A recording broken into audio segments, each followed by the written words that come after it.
really quick.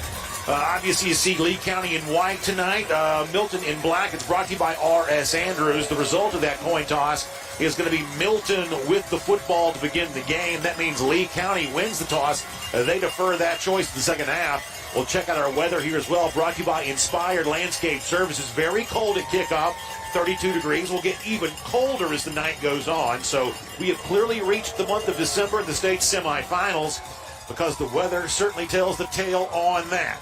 To kick things off here for Lee County to be Riker Boy. Back deep to receive for Milton be Kevin Maven Winchester. State semifinals in the 5A classification.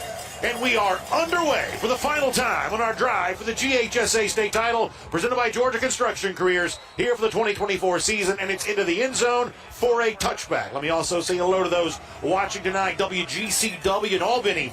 Along with everybody streaming on Atlanta News First, and of course with the Beach Free Sports Network as well. Great to have all of you with us as Milton gets ready to go on offensive again. Reigning state champs in the 7A classification, now this year playing in the newly formed 5A classification after reclass. And of course the Milton starters on offense here. Luke Nickel is a Miami signee. You'll hear me use that word a lot. The early signing period obviously concluding today, beginning on Wednesday. TJ Lester's an outstanding running back. Wiley and Barbour both going to Georgia. We told you about them. Keep your eye on Ryan G as well. That's a tight end going to Auburn. So it's that kind of offense here for Milton. On first down, the hand goes to Lester, and Lee County's going to meet him there right away, including Trey Felton among those in on that stop. And with that, it'll give us a chance to also see the Trojan starters on defense. Kaylee gave you some of the numbers on this group. Outstanding. Jeremiah McLeod, one of the leaders. That's a Florida signee. Held that pledge after an announcement at Lee County High School there on Wednesday. Messiah Jackson, also a four-star cornerback, who's a part of this defensive secondary. A terrific group here. Second 10, no yards gained there on first down. Nickel with the RPO, going to throw a strike to Tristan Payne. That's a pass complete, 33-yard line. And first down yardage here for the Eagles. They'll move the chain. Well, Lee County was up close, man-to-man coverage. Safeties were like 7 yards deep. They were daring Milton to throw the football right there. And looks like to me early on, they're like, we're going to stop the run. But obviously with a Miami quarterback at signing, Luke Nickel, he'll take some shots. Keep her on the left tackle, too, in kind of a two-point stance right now. That's the Clemson signee, Braden Jacobs. Nickel looking to throw, going to roll right, now throwing towards the sideline, and that is a pass. Incomplete. They're going to rule it incomplete. It intended for C.J. Wiley. Yeah, he left that. Rolled out to the right, left it a tad bit short right there. Let's see if Wiley could have got under that. No, just a little bit short. So that'll bring up second down. They don't see a lot of this. Early on, Lee County is going man-to-man. You see the two guys up top, two Lee County defenders. Look how deep the safety's 8 yards deep, Brandon. Yeah, they are packing that line and kind of, as Rusty said, daring him to throw. But this time they'll give it to Lester. Lester's going to break free, shake off a tackle, find his way up near the 47-yard line. Hard yards there for TJ Lester. Everybody here, every single person in Milton community has reached out to me about this young man right here and how underrated he is. He signed with West Georgia. He was committed to Eastern Kentucky. A lot of Power 4, high-profile players, but I'm telling you right now, everybody in this community has reached out to me on this young man and what season he has had for Milton. You see his numbers last week in the win against Houston County. Payne goes in motion. Hand off to Lester. Lester darting free, then shakes off another tackle into Trojan territory there at the 45-yard line. Another big run for him. Patient, man. See him cut back in the small space there. Runs hard, finishes behind his pads. Big Ryan Gee, 87, Auburn signee, leading the way. Big H-back. Makes it 2nd and 2. Hand goes to Lester again. Lester getting that first down yardage. Probably got 4 that time. That'll move the chains. And this is what Milton does that's so dangerous. They have the major college quarterback, the major college pass catchers, elite SEC tight end, but they can line it up and run it on you and have as much success doing that as almost any team in the state. They have ran the ball more this year. People ask me, what's C.J. Wiley's stats? What's Ethan Barbour's stats? What's these guys' stats? I'm telling you, they run the football and they can throw when needed. This is also not a team that runs the score up a ton. Yeah. Nickel does not play a lot in the second half. Yep. It's one of the things that Ben Reeves talked about this week. He's almost done my quarterback a disservice. He's about to go over 10,000 yards for a career, but he could have had far more than that. He's almost missed probably 6-7 total games in his career because of running clocks and not playing the second half. Low snap. Nickel scoops it up, and he's going to find plenty of running room. Driven out of bounds around the 25-yard line. He really turned something into nothing. Got about 16 yards there after having to scoop a low snap off the turf. Yeah, good job there by Nickel picking that up. You see big Brandon Jacobs cleaning out that area. Ryan Gee cleaning out that area. Clemson signee, Auburn signee right now doing a little too much for Lee County to handle up front. 9:21 to go, first quarter of play. Milton having success with its opening drive. Very cold night here at Milton, although most of the players opting for short sleeves. Luke Nickel now looking to throw. Going to try to go to the end zone. Barbour is there. Ethan Barbour scores the game's first touchdown. The Georgia signee. I said in the opening, Brandon, he doesn't get enough recognition. He doesn't care. He just plays every week. This guy's going to play tight end, but he is such a pass threat. And Luke Nickel drops a dime in the perfect spot right there. Look at him attack that ball. 2 hands, touchdown. Georgia fans probably hoping he can play tomorrow. It is really fun to watch him play wide receiver because he's a big, beefy guy. Yeah. But he really runs well. I do think he's underrated. He was very productive throughout his high school career. Obviously, in this offense, anyone's going to have a chance to, but he's been productive for his career. And what a stellar start to this game for the Eagles as Barbour comes up big. Lee County gets to bat next. Stay with us, folks. I'm Daniel, the founder of Pretty Litter, the color-changing, health-monitoring cat litter. Did you know that cats tend to hide symptoms of sickness and pain? I learned this the hard way after losing my cat, which drove me to create this. By working with scientists and veterinarians, we were able to develop a new litter with color-changing technology to help you keep tabs on your cat's health. Built with advanced odor control, this litter keeps your home smelling fresher longer, so give it a try. Visit prettylitter.com today. This is a Peachtree Sports Network weather update, powered by Atlanta News First. Sponsored by Coolray. I'm meteorologist Jennifer Valdez with your Peachtree Sports Network weather update. Tonight, temperatures will be cold once again. Low 20s in Rome, mid to upper 20s in Gainesville and Atlanta, 27 in Augusta, even near or below freezing in far southeast Georgia and along the coast. So if you do have Friday night plans, make sure you bring your warm winter coat. Although it was very chilly on Friday, we will be a little milder on Saturday. So certainly good news for the weekend, especially if you plan on doing some holiday shopping or holiday decorations. Maybe getting that Christmas tree. Temperatures will warm to the mid to upper 50s. We will be dry overnight, looking great on Saturday. We'll keep it dry Saturday. As we head into Sunday, increasing clouds, but that rain will hold off until Monday with several waves of rain next week. Welcome back, everybody. Milton strikes first in its own stadium here. State semifinal action, leading over Lee County 7-0. Trojans get their first time with the ball here coming up. Alex Nover will be the kicker here for Milton.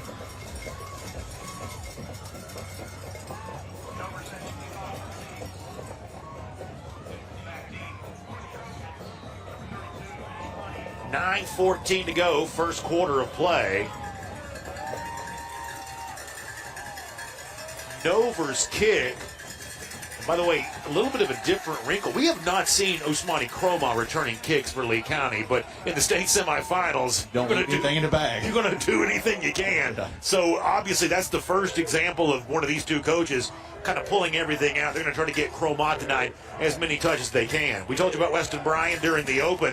What a year he's had. Ousmane Kroma, what a career he's had. He's been great since he was a freshman. We showed him on TV that year. And he's been obviously awesome now, the Florida State signee. Bryan signed earlier this week with Georgia Southern. Also keep your eye on Jaden Upshaw. That's a sophomore wide receiver. He's had 840 yards receiving here this year. Bryan going to keep it himself on first down, shake off a tackler, and then get to the 25-yard line. Finally brought down by Billy Waivoda.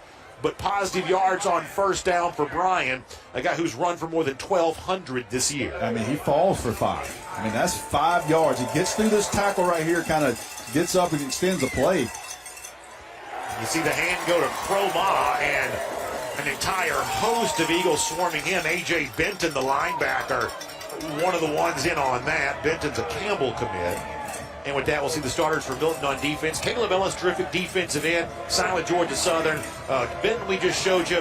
Hayden Tominia, though, a guy that you don't see on the recruiting list, things like that. He's had over 100 tackles here this season, and really one of the leaders of this defense. By the way, both the quarterbacks, Dylan Lewis, Ty Redmond, they're both going to Tennessee. They got Lee County in movement here. Also 15, Caleb Bell, signed with Arkansas. He had a great year. Yeah, his stat line is amazing. We'll see our officials here, brought to you by the Governor's Office of Highway Safety. Patrick Ingram's referee, Gamal Walton is your umpire, Sheldon Smith, Benny Hickman, and Britt Woolsey. Ball bring start. out the rest of the group. Offense, 5-yard penalty, replay, third down. Big penalty there. You go from 3rd and 4, 3rd and 9, a little different play here now than what you probably anticipated at 3rd and 4, for sure. So one of the things you'll see, it'll be empty back. Actually, it's not going to be empty back anymore. It was for a moment. Now it looks like Cromar's going to come over and be a running back again. He's also this team's second leading receiver, so he's going to line up all over the place tonight. It's a 2-back look now for Lee County, and now Cromot does go in motion. Benton, A.J. Benton was jumping up and pointing at something, and I believe he got what he wanted. Another flag comes in, and perhaps... Ball start. Offense, 5-yard penalty, still third down. Hey, it's loud in here, man. Yeah. For a high school game, open stadium. That's a long time for an offensive tackle to sit in that stance as well, too. Big man right there had to bend that long, get some movement. That white uniform's probably not his favorite either. So now looking at 3rd and 13. Croma becomes a traditional running back now. 4 across defensively for Milton. Brian going to dump off to Croma. He's going to catch the screen. Now trying to make something happen. Going to be wrapped up, though. Mekhi Jones, safety, comes over and helps make the tackle. That'll bring up 4th down. Yeah, good job there. Recognizing someone crossing your face. And they're going to have eyes on Croma no matter what, but obviously he is a big pass threat for this offense. Good job by Milton. Going to get a 3 and out. 2 penalties early for Lee County, too. Got to settle in this big game. Milton throwing some early punches up 7-0. Riker Moy will punt. Kevin Maven Winchester will be back to receive for Milton. Milton also showing like they may want to come after this. Moy going to give you a rugby-style kick. It goes kind of wobbly off his foot. Takes an interesting bounce, though, and takes a Trojan roll where it's going to fall dead there around the 27-yard line. So good job by Boyd, kind of flipped the field there after that. And by the way, obviously big night for us here with the state semifinals. Tomorrow, though, about the return of the Dr. Pepper SEC Fan Fair. What an exciting event that's going to be. Obviously taking place today until 7 p.m., but all day tomorrow from 8 until 4 p.m. It's a free event open to the public. And don't forget, you got Dan and Shay, the country music group, performing at the T-Mobile concert. That is tomorrow at noon. So big day tomorrow at the Georgia World Congress Center, Building B, for the SEC Dr. Pepper Fan Fair, and obviously the SEC championship game with Georgia and Texas. What a day that's going to be. I was down there last night. Really strange to see Texas in the end zone. It is. Really strange. A new look for this SEC for sure. Don't forget, tickets free to that event. Big hit in the backfield. That is something that this Lee County team has been doing all year long. And that time it was Jeremiah McLeod, the Florida signee, who jumped in there and made the big tackle for a loss. They had 157 on the year coming in there tonight. McLeod just explodes through there. Watch how quick he is off the ball. He's there on Lester immediately. He's trying to body slam him, throws him to the ground. I'm telling you, Lee County is maybe, their safety is maybe 8 yards deep. They are daring Luke Nickel to throw one deep. Let's see if they got one-on-one here with C.J. Wiley, I believe, at the bottom of the screen. But Jeremiah McLeod quick through there. Big play for the Florida Gator signee. You see the specs there on McLeod, too. At the bottom of the field here. Going to take a shot. Let's watch this here. Nichols looking that way. Going to try to throw deep. Wiley's going to be there, but overthrown from him, not able to come up and get that catch. Ja'Cory White also came over and had the coverage. That's going to bring up third down. Yeah, he tried to change the play. C.J. Wiley run a post. He throws a go. He cuts in the middle of the field. You're going to see C.J. Wiley here going to take the inside release, trying to get to the middle of the field, and Luke Nickel threw it on the numbers on the outside.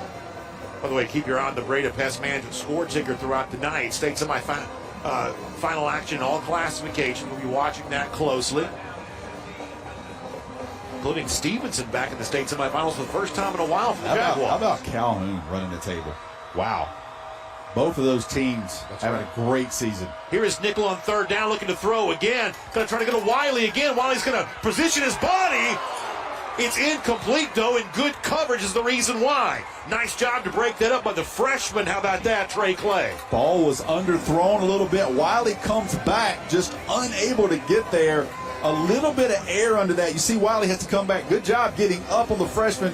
Just couldn't finish it off. Good job by the freshman playing through the ball at the end, because when Wiley tried to bring it down, he knocks it out of his hand. Yeah, this is a Lee County team with 38 seniors, but they do start 4 sophomores and 2 freshmen. So, like a lot of these big South Georgia teams with large rosters, it's a lot of upperclassmen, but they're not afraid to put young guys in. Obviously, they're going to be a player like Clay who can make the impact.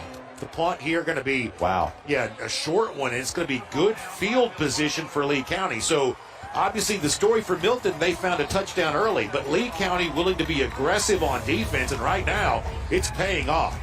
We'll be right back. A journeyman with Local 85, when you turn out, you can be hitting 6 figures. Hey, I have your back, you have my back, we're gonna do this together. We're one for all for one. College just wasn't for me. Let's look into actual career jobs that wouldn't take college, where I wouldn't, lose money and all that. Instead of losing a lot more money at the end, why not make money and make more money at the end?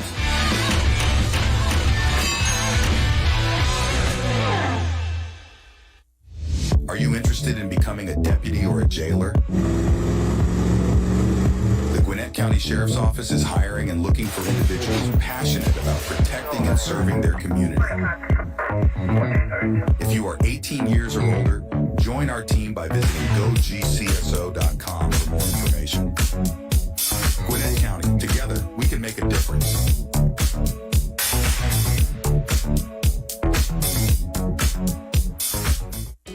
Nobody wants to hear the word roaches, because who wants to admit they have roaches? I actually found some weird roaches. I didn't know what they were. I decided to choose Breda. I reached out to them. They check in routinely. They're explaining what they're doing, so there's a lot of clarity in the process as well. I think that just speaks to the level of safety that I feel with the organization. The facts are, roaches are everywhere in our environment, so what are you doing to keep them out of your home? Breda, Breda, no need to be afraid of bugs. Struggling with food insecurity can feel lonely, yet every community across America is affected by hunger, which is why our Kroger associates work together to rescue nutritious food that would otherwise go to waste in an effort to donate 3 billion meals by 2025. Because we believe everyone should have access to fresh, delicious food. Join the Kroger Zero Hunger, Zero Waste Foundation to defeat hunger and eliminate food waste. I've used R.S. Andrews 15 years, purchased 2 heating and air systems, so I rely on their technicians for service. I call, they come, it's fixed. And I appreciate Andrews' commitment. He gives it his all. That's how R.S. Andrews makes me smile. Yikey wawa! Running out of hot water is one way your water heater cries out for help. Call R.S. Andrews. Get a water heater rejuvenation. Your water heater gets added life, you get more hot water. Another way R.S. Andrews makes you smile today. The GeorgiaConstructionCareers.com drive for the GHSA state title is sponsored by the International Brotherhood of Electrical Workers, Local 613. Electrify your career. The Gwinnett County Sheriff's Office. Serve and protect through dedication, professionalism, and active cooperation with the community. Kroger. Boost by Kroger Plus. More savings, more benefits, a new level of membership. Gatorade. Fuel tomorrow. And by Score Atlanta, your source for Georgia high school sports. Welcome back, everybody. Brandon Adams, Rusty Manziel. We got a great first quarter action here between Milton and Lee County with the Eagles leading 7-0, but Lee County going back on offense. He's going to see Brian try to run a stiff arm there. Going to try to make Hayden Dominion miss, spinning back around. And this time, Milton swarming him to get to Brian, but the running quarterback trying to do everything he can to make that happen. Yeah, you're going to have a tough time going sideline to sideline against this Milton team. You're going to have to run north-south. Got a little shout out there. That was our red hat, Big Daniel, that fills in tonight. But the #1 red hat in America celebrating his birthday today. Our guy, Jordan DeBraw. Appreciate you, Jordan. I know you're watching, and happy birthday, my man. Can't wait to see you in a couple of weeks at Mercedes-Benz. 3 receivers right side of the formation for Lee County. Tight end steps back, becomes like an H-back. Brian going to run it again. This time met in the backfield again. Not able to get back to the original line of scrimmage. Yeah, they're trying their quarterback power here. And just a great job there getting up the field. That is Dylan Lewis at corner, showing physicality against this big 240-pound quarterback. And Brandon, they're behind the chains. It's 3rd and 12 most likely here. Long down in distance. Yeah, Lee County trying to find the offensive play to pair with what's really been a nice spark from them defensively. Cromagh goes in motion, becomes the slot receiver. They're going to throw that way. Cromagh slipped down. He just slipped on the turf. Let's watch that again. I call it the turf monster, whatever you want to. He just slipped on this passing route. Yeah, he did. Just a little switch release. Him coming out of the backfield in motion. What's crazy is he still almost caught. Still almost caught. He's an athlete, man. So that's going to bring out Riker Boyd to punt it. He had a nice rugby-style kick earlier that flipped the field, but unfortunately, if you're a Trojans fan, disappointed after be punting so fast after you got the ball to begin your possession in Eagle territory. Boyd going to do the rugby again. Once again, it's going to kind of roll and bounce. That really works out well. Maven Winchester has to let it go. They got it in. Wow. And then it ends up getting into the end zone. Oh, my goodness. Miscue there. Oh, man. It looked like they were about to down that there at the 1-yard line, but it ends up getting away from them and getting into the end zone. You got to stop it right there. Just did not quite get it. Goodness, that will drive you nuts. Boy, couldn't have placed it any better than that. Cost you 20 yards there. I was already thinking, is Luke Nickel going to take a shot because they're going to be up. And by the way, let's remind you about our friends at Breda Pest Management. They've been with us all year long, and they've been with you forever, since 1975, knowing your house inside and out. Customized treatment plan that stops any bugs and critters. Breda does it right, protecting the inside and the outside of your home, because after all, it's the bugs on the inside of your house that you want gone. Breda, they handle bugs and critters. Let's watch for what Rusty said. Will Nickel take the shot? For now, content to hand it to Lester. And Lester finds a hole up the middle. Makes a man miss at midfield. Still dancing 40. Shakes free at the 35-yard line. Big run by TJ Lester. The old term shot out of a cannon, Brandon. Watch how quick he gets to 5th gear once he sees his hole. You see that burst? Once he saw that crease, he was gone. Watch the last couple moves here. I mean, he's making dudes completely whiff on him. Can I do the Chris Berman whoop on that? That's exactly what that was. 100%. 2 receivers now for Milton. Snap to Nickel. Nickel going to throw deep. Got a man! Tried to connect with C.J. Wiley, but just couldn't quite do it. Trey Clay, the freshman, had the coverage once again.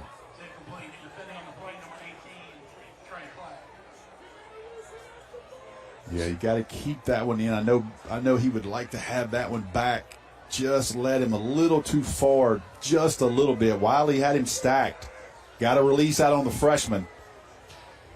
When we saw Milton earlier this year at Gainesville, at that point, Wiley was not the leading receiver on this team at the time. Barbour was. Yeah. CJ, from a stat standpoint, has really kind of turned it on a little bit recently. He now does lead this team in receiving. You see G and others kind of shifting to the side of the field. Nickel had to mishandle the snap, now got it back. He may have to run now. He makes a stiff arm of his own, returning the favor that Brian did earlier, and then a spin move gets it inside the 30, down near the 27. They were trying to run a play to Ethan Barbour right here. See Ethan Barbour slide out of the field. They're trying to get him there. He could not do it, but here's the most underrated aspect of his game, his feet. He's got enough. That's his fault there. He makes up for it, avoiding the rush, getting upfield, spin move, and picking up almost 7 or 8 right there. Good job by Luke Nickel. I thought Ben Reeves said something interesting this week, and you see the numbers on Nickel. He's a Miami signee, so you might think kind of a glamorous quarterback. But Reeves said, Luke really reminds me of their guy, Weston Bryan. They're both kind of blue-collar quarterbacks. They've now both used a stiff arm here in the first quarter, and Nickel's going to shake free again. Inside the 5, diving for the end zone. It's a touchdown. 28-yard rush for Nickel extends the Eagles' lead. Man, when you've got a quarterback that you can use in the run game, it is such a headache to deal with. This is straight quarterback power right at him, straight up the field. And he runs through 2 tackles. Then he outruns the Lee County secondary to score. Our electrifying play of the half brought to you by England and Stubbs. Alex Nover will come on and try the PAT. That will be good for him, and it's 14-0. And my goodness, it seems like Lee County has done a lot right tonight, especially on defense, but they're trailing 14-0. Big play, man. Big play there by Tristan. Got that long run, big chunk play, and then you get a bad snap and you gain 8 yards out of it. You see the playoff path for Milton here thus far. They were 10-0 in the regular season. They're 13-0 here right now. Beat Woodstock 42-7. Obviously, I think what had been kind of a remarkable turnaround for Woodstock. Beat Dutchtown 41-3. And then last week, what I thought was a really interesting matchup, because Houston County, in a very similar region to what Milton's in, where it's incredibly deep. Like, Houston County is like the best 4 seed of all time, right? You know what I'm saying? That whole region. Yeah, it's such an incredibly deep region. And Houston County's a team that scored, almost 70 points in round 1 against Clark Central. They've scored a ton of points. But last week, got a big win, 56-14 there. Really kind of got after A.J. Hill, the Memphis signee in that game, kind of showcasing what Milton can be, which is a defensive team that's every bit as good as its offensive pedigree. I think you've had 2 drives now for Lee County. You haven't picked up much. You're going to have to get your running back involved. You're going to have to be able to throw the ball a little bit, or this one get away from you pretty quickly, because Milton is going to score points. So Nover will be back on to try to kick it again. Croma standing right on the goal line. He wants this return. Tried to jump and get it. They're going to try to get him touches tonight everywhere they can. You see him leaping. By rule, you can't bring out of the end zone. He was trying to catch it before it got there. He wants any chance to make an explosive play he can get. Let's see if they get him involved in the run game early, because the last drive, they started out behind the chains, unable to get out on the edge, just running quarterback. Usmani Croma, who we're talking about, of course, one of the highlights here in the South from National Signing Day, which began on Wednesday, the early signing period concluding today. Making a surprise flip to Florida State down there at Lee County. It's certainly a busy week down there for Leesburg. I know challenging for these coaches. So Milton's going to call a timeout. We were talking about Croma. He was kind of running almost Milton. an orbit motion to come It's the over. first time out of the half. Become a tailback on that, but Milton saw something they didn't like. Yeah, they called a timeout quickly. And by the way, we'll check out the path to playoff here for Lee County, brought to you by the Georgia Sheet Metal and Air Conditioning Contractors Association. This is the 6th ranked matchup of the season for Lee County. They've won all 5 of their previous, of course, at 13-0. And as Kaylee talked about in the open, another dominant run through the playoff. 47-7 over the Raiders of Habersham Central, 63-14 over East Baldwin. You talk about what they've been able to do. And obviously looking to the other side of this, we'll see Langston Hughes against Coffee playing tonight. The winner of that game will be the winner of this game in the state championship. And how about the performance from the Coffee running back last week, going over 600 yards? Broke the record of former Pepperell Dragon Devin Collins, who had 400. You think if you have 485 yards in a game, you're going to be safe for a while. Yeah, 600 is going to be safe. I mean, I wouldn't have even thought that was mathematically possible. It's a great season for some people. No doubt it is indeed. Tyrese Woodgap, by the way, congratulations to him. Here is Croma getting his chance to carry it. Got some positive yards. Trying to get that corner, though. Couldn't quite get the edge the way that he wanted to. Nice job defensively. A.J. Benton, once again, the linebacker, sort of involved on that. A lot of speed on Milton. They're trying to go fast up on the line of scrimmage. Bryan now going to throw it. That's going to be a pass caught by Upshaw. First catch of the night by Jaden Upshaw, the sophomore leading receiver on this Trojans team. Now they'll bring up third down. They'll pick up about maybe 3 there. Going to bring at least 3rd and 5, maybe 2 yards on that. Going to have to throw the ball up the field a little bit. Too much speed on Milton, especially at corner. They tried to, on third down a moment ago, throw it to Cromot. He did slip. We'll see what that looks like this time. It's a 2-by-1 look. 2 receivers right side. That's the bottom of your screen. In motion now goes Demarion Scott. Whistle blows again, and this time it'll be Lee County that calls timeout. Lee County. It's their first time out of the half. See the braided pest management ticker there. Northeast Macon's a team that's kind of made a really surprise run. Manchester up on Brooks. Actually, Brooks County just scored, so now they're up 7-6. Big matchup down there. By the way, we mentioned this earlier. Give another quick hello to our friends at WGCW in Albany. The great CBS affiliate down there broadcasting our game here tonight. So glad to have the folks in the southwest corner of the state a part of what we're doing here tonight. And, of course, for all of you watching, streaming with Atlanta News First, and, of course, with the Peachtree Sports Network. It is fun to be doing this, and, you know, Rusty, every time we get to this point in the year, it's melancholy. I'm excited about a game like this, but when the weather's cold and the competition's this intense, it can only mean that we're getting ready to say goodbye for another year. I don't even want to think about it, man. I miss it when it's gone. I love it while it's here, and it never seems to last quite long enough. Is it some point in Alaska where they have like 60 days of darkness? Yeah, that's right. It just feels like that. That's what it feels like. You're right indeed. All right, so now third down coming up. We'll call it 3rd and 5. It's empty backfield. Cromot is the slot receiver. Bryan looking his way, and if it's caught, it's short. It is. That's going to bring up 4th down. If I got a 240-pound quarterback and I'm down 2 touchdowns, I might take a shot here. They're going. Yeah, they are going to do that. Bryan going to keep it himself. And he gets free. How about that for Bryan? Lowers his shoulder, and he's going to go down the sideline. 10-5, touchdown. Weston Bryan, through sheer force, gets his 31st rushing score of the season. I had no idea he had that gear. Watch him run away from the Milton defense. He outruns them. That's 2 SEC defensive backs. He is leaving. He is 240 pounds. Rusty, he's been clocked at 21 miles per hour in the catapult system. I would have never thought that. I mean, he blew them away in the open field. Wow. And just like that, the tone and the tenor of this football game has changed quite a bit. That was 4th and 1 from their side of the field, too. Indeed it is. That was Riker Moy, by the way, in as the place kicker on that, too. We'll also check out the Lee County resume here, presented by Smart Local 85. Of course, Dean Fabrizio. Interesting story from New York. Father was a New York City police officer. Started his coaching career in Florida. Came to Georgia at first as a defensive coordinator in Beach County. He's obviously had great success here now at Lee County. A couple of times state championship. And, of course, a lot of big-time players. You know, you remember Otis Reese. Aubrey Solomon. Solomon, I believe, still in the NFL with the Tennessee Titans, I think. You know, huge collection. Jamie Robinson, of course. Huge collection of NFL talent is going to come through there. I can tell you, not just from that video from Luke Bryan, like, he is a huge Lee County. He's a huge, that community, that is a very prideful community. When you think South Georgia and you think those counties that are all in, Leesburg, Georgia is all in on this team. And, you know, Luke Bryan, he's got a new song with Quavo, the hip-hop star. It's called Georgia Ways, the collab they've done together.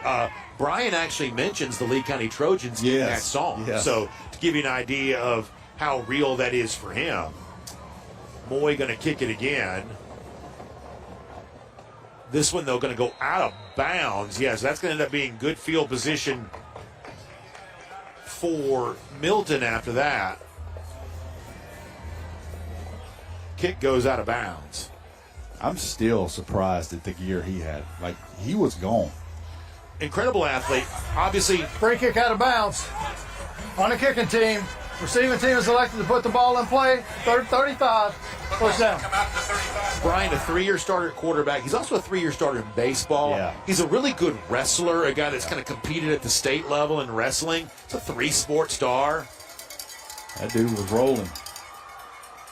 Here's where Lee County has got to make a play right here. This is a high-powered, one of the best offenses in the country, and they've had their way early on.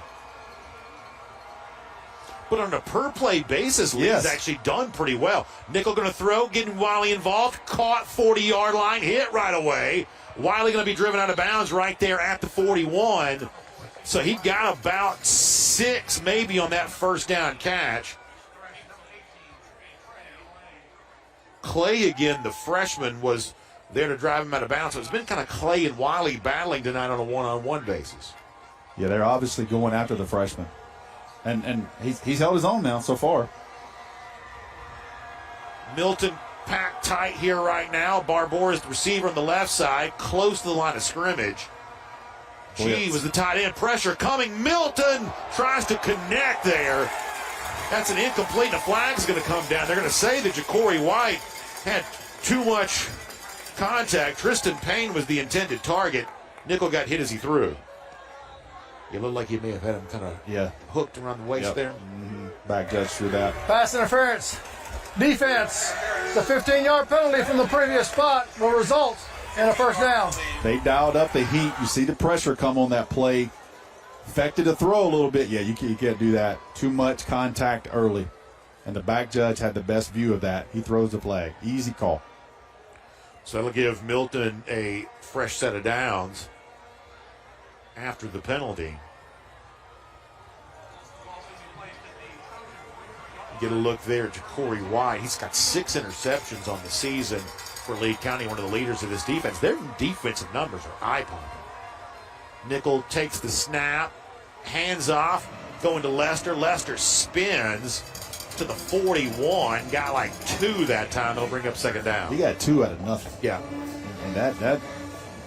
So TJ Lester's one of those guys that I feel very passionately about. In a different age, pre-NIL, pre-transfer portal, there's really more portal than NIL. There's no way Lester's not. Now, he's going to go to West Georgia right now, and that's a great school. Division I now. Yeah, it's a great opportunity for him.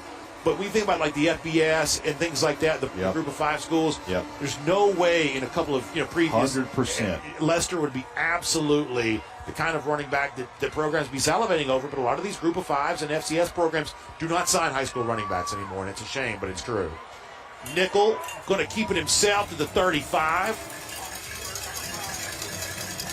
They'll bring up third and pretty short now coming in. He got like 5 that time. Man, it is such a weapon to have a quarterback that can run the football.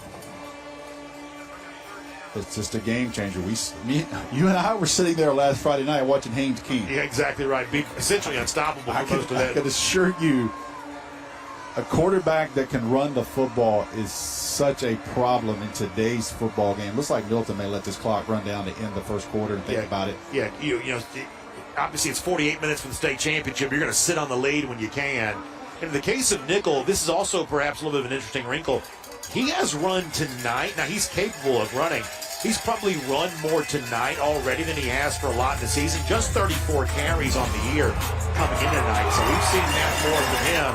We also see his team up right now, 14-7. This state semifinal game as advertised so far. Happy to have you with us on this Friday night.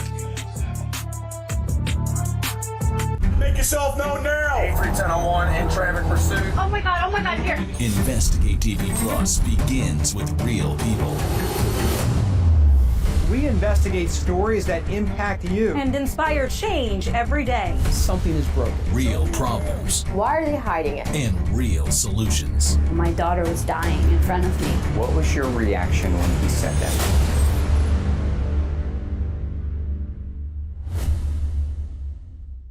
Washington Media Scholars Foundation, proudly celebrating over 15 years of empowering college students through scholarships, career opportunities, and industry connections. Compete for over $150,000 in scholarships and an all-expense-paid networking trip to Washington, D.C. Connect with top media companies, enhance your media skills, and advance your career. Visit mediascholars.org to learn more. We interrupt with breaking news. Every day, all day, stream the stories that have you talking near and far. A chaotic chase involving a Gwinnett County transit bus. From hundreds of local reporters and meteorologists spanning the country. Take a look. The road is washed out. The all-new Local News Live streaming app. Search LNL on your TV, on your phone. Step out of the way so you guys can get a better view. Local News Live. Always streaming. Always free.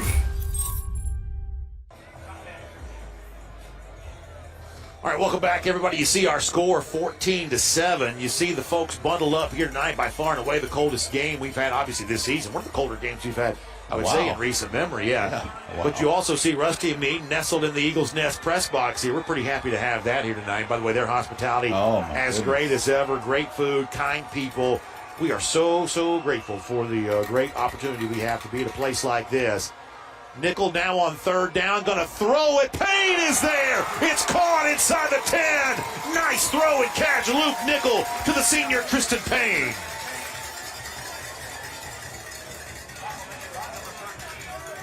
They try to heat him up again. They bring the pressure. You see the one man unblocked, and Luke Nickel steps right in there and drops one right in the bucket. Tristan Payne catches it, gets upfield. Milton cooking again. What a play by Luke Nickel to stand in there knowing he was about to take a shot. It'll be first and goal now. We're also in the red zone, brought to you by IBEW, Local 613. Wiley goes in motion. Hand goes to Lester. That's eye candy, and it works every single time. It's all the time, doesn't it? Send the receiver in motion. A running back finds some space, and TJ Lester has scored. Great job there blocking up front by the Milton offensive line. Let's see what 55. Let's see what Ethan Barbour does. Look at Ethan Barbour. Look what he did to the linebacker. Great job there. We talked about him in the pass game, but in the run game, getting to the second level and sealing off that safety for Lee County. And Milton walks in for a touchdown. This is a very, very impressive Milton offense. This is one of the best teams in America. I'm telling you, they can play with anybody. Let's see our resume here from Milton, brought to you by Smart Local 85. Of course, reigning state champs, highest classification year ago. Ben Reeves obviously doing remarkable things here in his 3 years. And of course, think about the great players over the years. LT Overton in Alabama right now. Peyton Barber and Carl Lawson going back to the past. A couple of state championships, working on a third. And as Rusty said, you know, the important number right now, and it's important to the people in this program, they are rated by Max Preps as the number 2 team in the country. Yep. And Rusty, that's not some like work of fiction. No. This is a team that could truly vie for what we would think of as a high school national championship. Yep.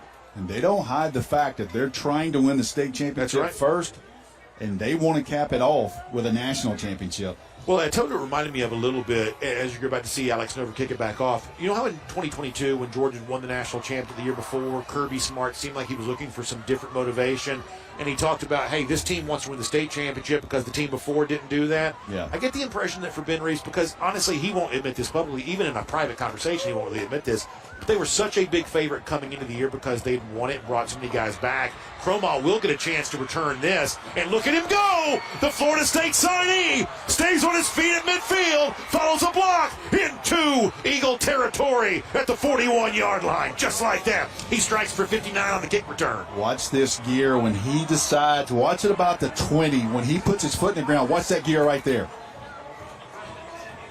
Look at the balance. Yeah. To stay full speed, to stay up like that. Let me just finish the point I was making real quick. Yep. It seems like because they won the state championship, because they knew they were favorites, they've really leaned into the national picture as just something new for this team to go after, and it seems to be working. They really seem motivated by it. They also got a resume. They beat Buford and American Heritage. That's a great point. They got a great resume, so once you go 2-0, you can reset your goals. So Lee County back on offense. Brian again had a rushing touchdown the last time. Lowers his shoulder a la Tim Tebow. He's going to find his way down near the 32. He got right at 10, maybe about a half yard short of another first down. Watch this hit right here. Ooh.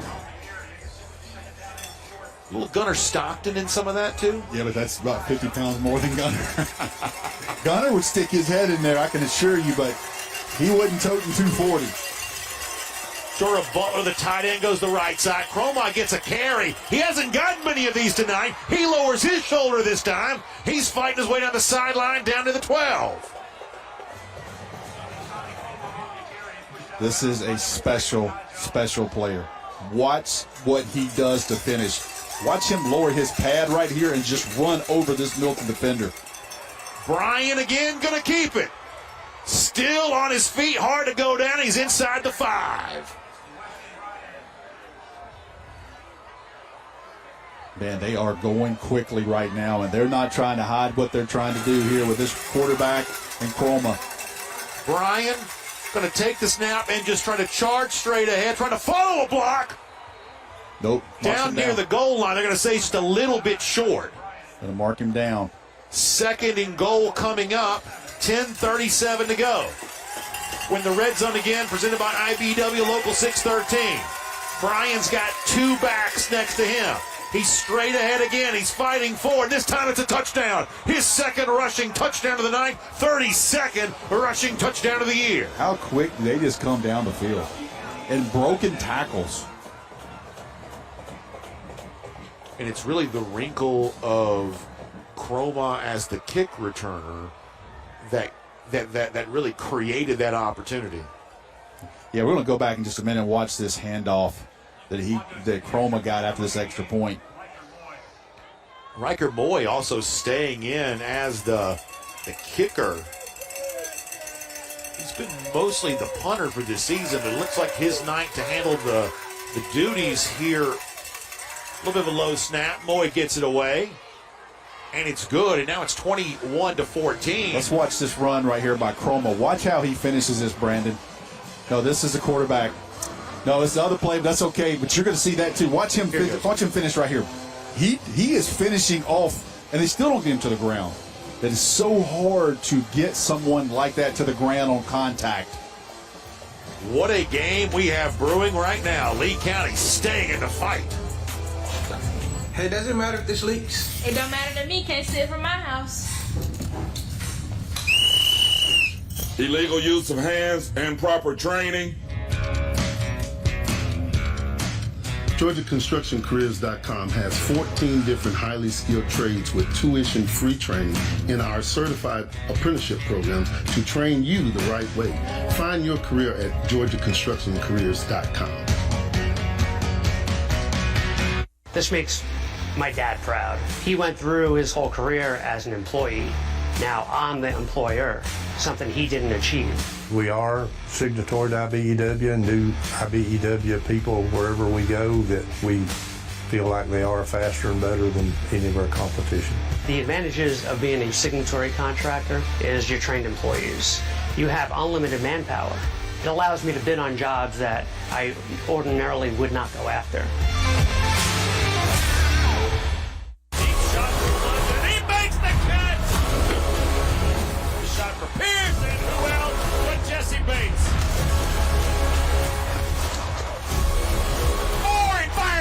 Touchdown Atlanta.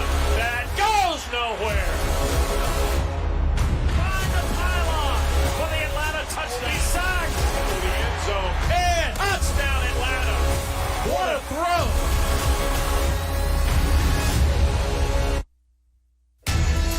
Great teams are committed, focused on the details, and work hard to be their best. From practice to games, right down to their gear.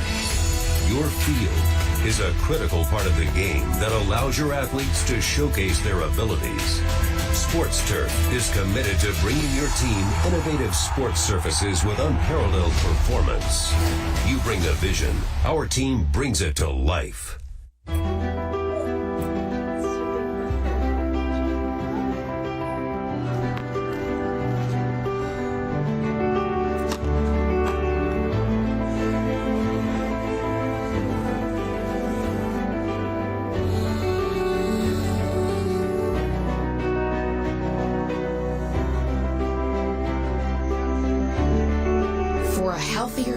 Together. Look to Northside Hospital. The GeorgiaConstructionCareers.com drive for the GHSA state title is sponsored by Sports Turf. You bring the vision, we'll bring it to life. Deer Park. Visit DeerParkWater.com to nominate your team for the Deer Park Team of the Week all season long.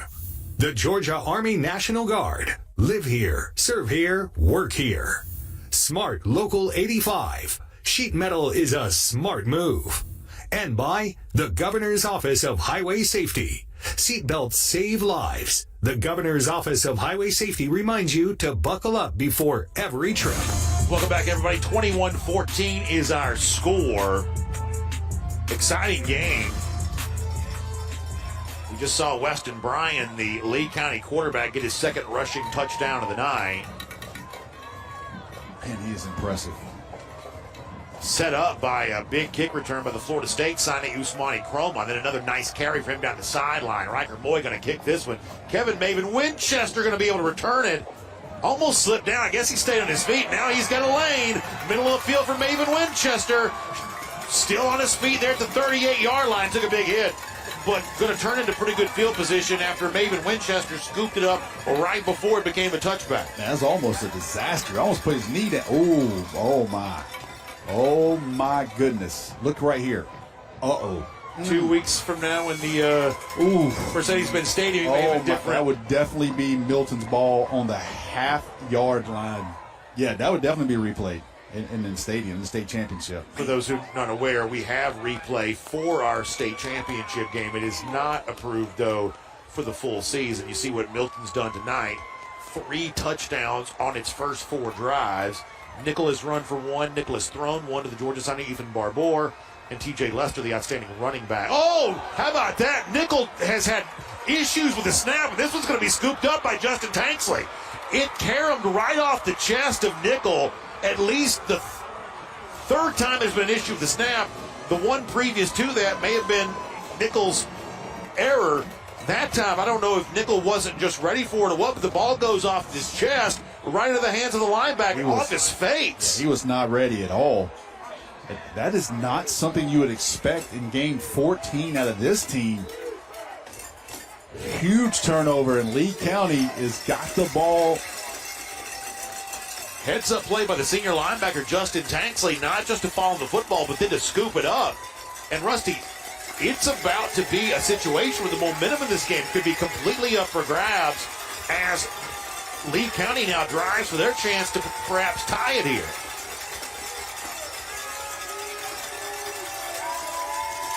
Chroma becomes the running back on the left side. Tight end attaches himself to the line of scrimmage. The hand was going to go to Chroma, but they're going to get a false start on Lee County prior to that. Too long in the stances. False start. Offense. 5-yard penalty. Score first down. This place is packed. It really is. Credit to these folks. Obviously, the folks from Leesburg travel a long way, but everybody kind of out in the cold here tonight. I don't know if unless it was a wide receiver. I didn't really see that. He's not happy about it, Coach Fabrizio. You almost wonder if it might have been the right guard, Chavez Dixon, perhaps? From where that was, well, the side judge will be able to see the helmet move. Milton showing pressure. Handoff goes to Chroma. Chroma fighting, driving, still on his feet. Down to about the 17. So strong. So strong. He gets another 6-7 yards after first contact. He moved the entire pile.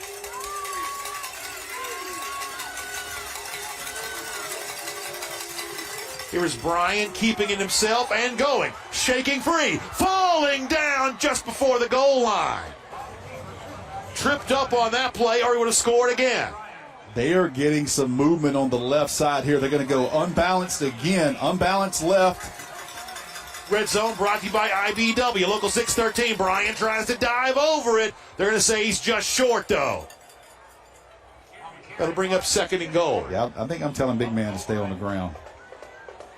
Got to get a little more height on you there if you're going to go over the pile. Just run through it. He's a wrestler, a baseball player, perhaps not a basketball player. He's not on the high jump team. Perhaps not a basketball player. Get behind your pads, my man. Don't leave your feet. They're going to go quarterback power up top. Bryant takes the snap, will keep it, and he'll score easily. And how about that? Lee County takes advantage of the turnover, the miscue on the snap that Nickel was not ready for, and they turn it into points, and they're a PAT away from tying this football game. Oh, my goodness. Watch 72. Watch him clean up right here. Boom. Knocks down 2 Milton defenders. Big guard pulling there. That's the 6'2", 300-pound senior Dominic Vigil. Brian will stay in as the holder on this PAT, and it's been Riker Moy's night tonight as the lone specialist. Low snap. Moy's kick is good. And it was 7-0 as quick as you could blink. Then it was 14-0. And all of a sudden now here at the second quarter. It was 21-7. It's 21-21. Major change in momentum. And a thriller brewing from the Eagles' nest. Hope you'll stay with us. It takes passion, hustle, grit. And it only works if you do. It's the dream. And the only place to find it is on Peachtree TV, where your Atlanta dream takes on the basketball world, where the dream becomes a reality, where the dream is the other team's worst nightmare. Only on Atlanta's own Peachtree TV. This is a Peachtree Sports Network weather update, powered by Atlanta News First. Sponsored by Cool Ray.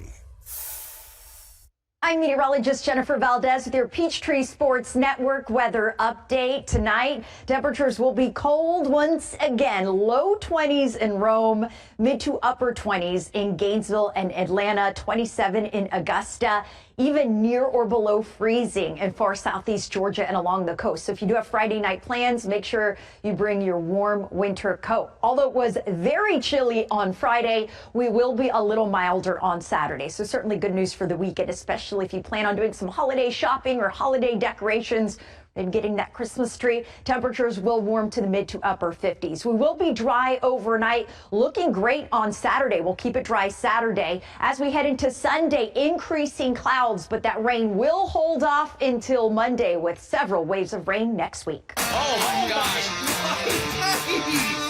World Chase Tag is the Pro League tournament for the planet's most intense new game, which takes the art of being hunted down to a whole new level.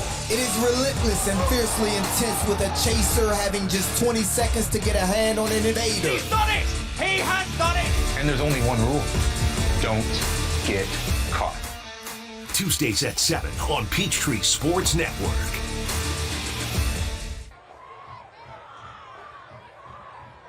Rare miscue by Milton offensively sets up Lee County short field. They take advantage of that and score. Now it's 21-21. Brandon Adams, Rusty Manziel, second quarter action here in state semifinals between Milton, ranked number 1 in 5A, Lee County, ranked number 2. Both these teams 13-0, undefeated on the season. Here is Moy to kick it off again. Kevin Maven Winchester, same situation, catches right at the goal line. He's going to drop the football, and they're going to say it's a touchback. So it goes through his hands, it touches the end zone, kind of breaks the plane, and by rule in Georgia, that's a touchback, but almost another miscue right there at the goal line. Yeah, you kind of wonder there. And the ball is coming down at the goal line. I mean, it's the perfect situation for somebody to have to make a decision. And really what Maven Winchester is doing there is the same thing that Usmani Cromot did a couple of times too, which is you're trying to be right there at your heel on the line because you want that return. Yes, especially in high school. All right, so here is Milton now all of a sudden in the position for the first time since the beginning of the game of not being in the lead. Once again, Lee County doesn't really show a deep safety look. Handoff goes to Lester. Lester with room, gets a block. Here comes Lester. 45, midfield, out of bounds in Trojan territory. Man, he's quick. Watch this cut right here. They've got him pinned up. Look at that jumps cut. Runs through tackles. Everybody in the Milton community will tell you this guy should be somewhere, and what you said a while ago, the schools that are taking 10 portal kids would have been a high school kid they would have taken. And, of course, Lester, one of the all-time fan favorites with this program. His father was, of course, Tim Lester. You see the pass caught by Barbour. Barbour trying to make something happen. Has a touchdown already. He's down to the 27-yard line. But Lester was the son of Tim Lester, the terrific former NFL back. Got a player down for Lee County. Good job there. Nickel hitting Barbour on this little slant route. Cleared out by Tristan Payne out of Lee County, player down. See if we can see who this is. I cannot see the number as of yet. It got hit right as the play was going down. He wasn't the one on the tackle, couldn't catch the number. It was just one of those extensions of the play. He got blocked to the ground. I don't know if he hit the back of his head, but he's up. Good news. Yeah, it's going to be good news. He's going to get up right there. That's Jaden Hudson, a senior outside linebacker. He's had a nice year, 12 tackles for loss, 3 sacks. That's our injury report brought to you by Northside Hospital. So Hudson, after some initial precautions, is able to walk off. And the best I can tell you, it looks like he's walking off at full speed, too. Yeah. So he may be okay, which is what you want to see, obviously. About Milton answering quick. They're right back down the field. We might have us another 48-48er on Friday night. It is certainly pacing that way right there. You see big Braden Jacobs, unmissable as he comes back out there, the left tackle.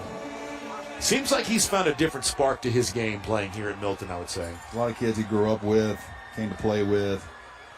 Hand off to Lester again. Lester dances so well there at the line of scrimmage, although this time Lee County is there to find it. You see 77 right there. You see the size of him, Braden Jacobs. And I'm going to say this because his dad put this on social media. He said he was offered $1 million not to go to Clemson. Wow. And he stayed with Clemson. And that's today's age. You know what I mean? It's kind of rare sometimes, and these kids have to make big boy decisions. But if Rusty Mansell's offered $1 million at 18 years old, I don't even want to know the result, Brandon. All right.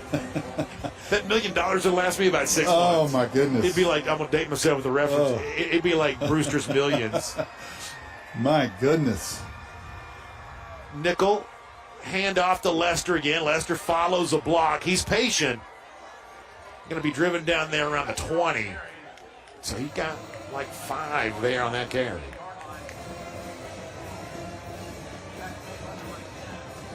And boy, Jeremiah McLeod's really, he and Lester kind of mixed it up a couple times, just words, not anything more than that. But McLeod coming up, big to sort of celebrate on that. Now 3rd and 2 here. 7:22 to go in the first half. Got the freshman one-on-one to top on Tristan Payne.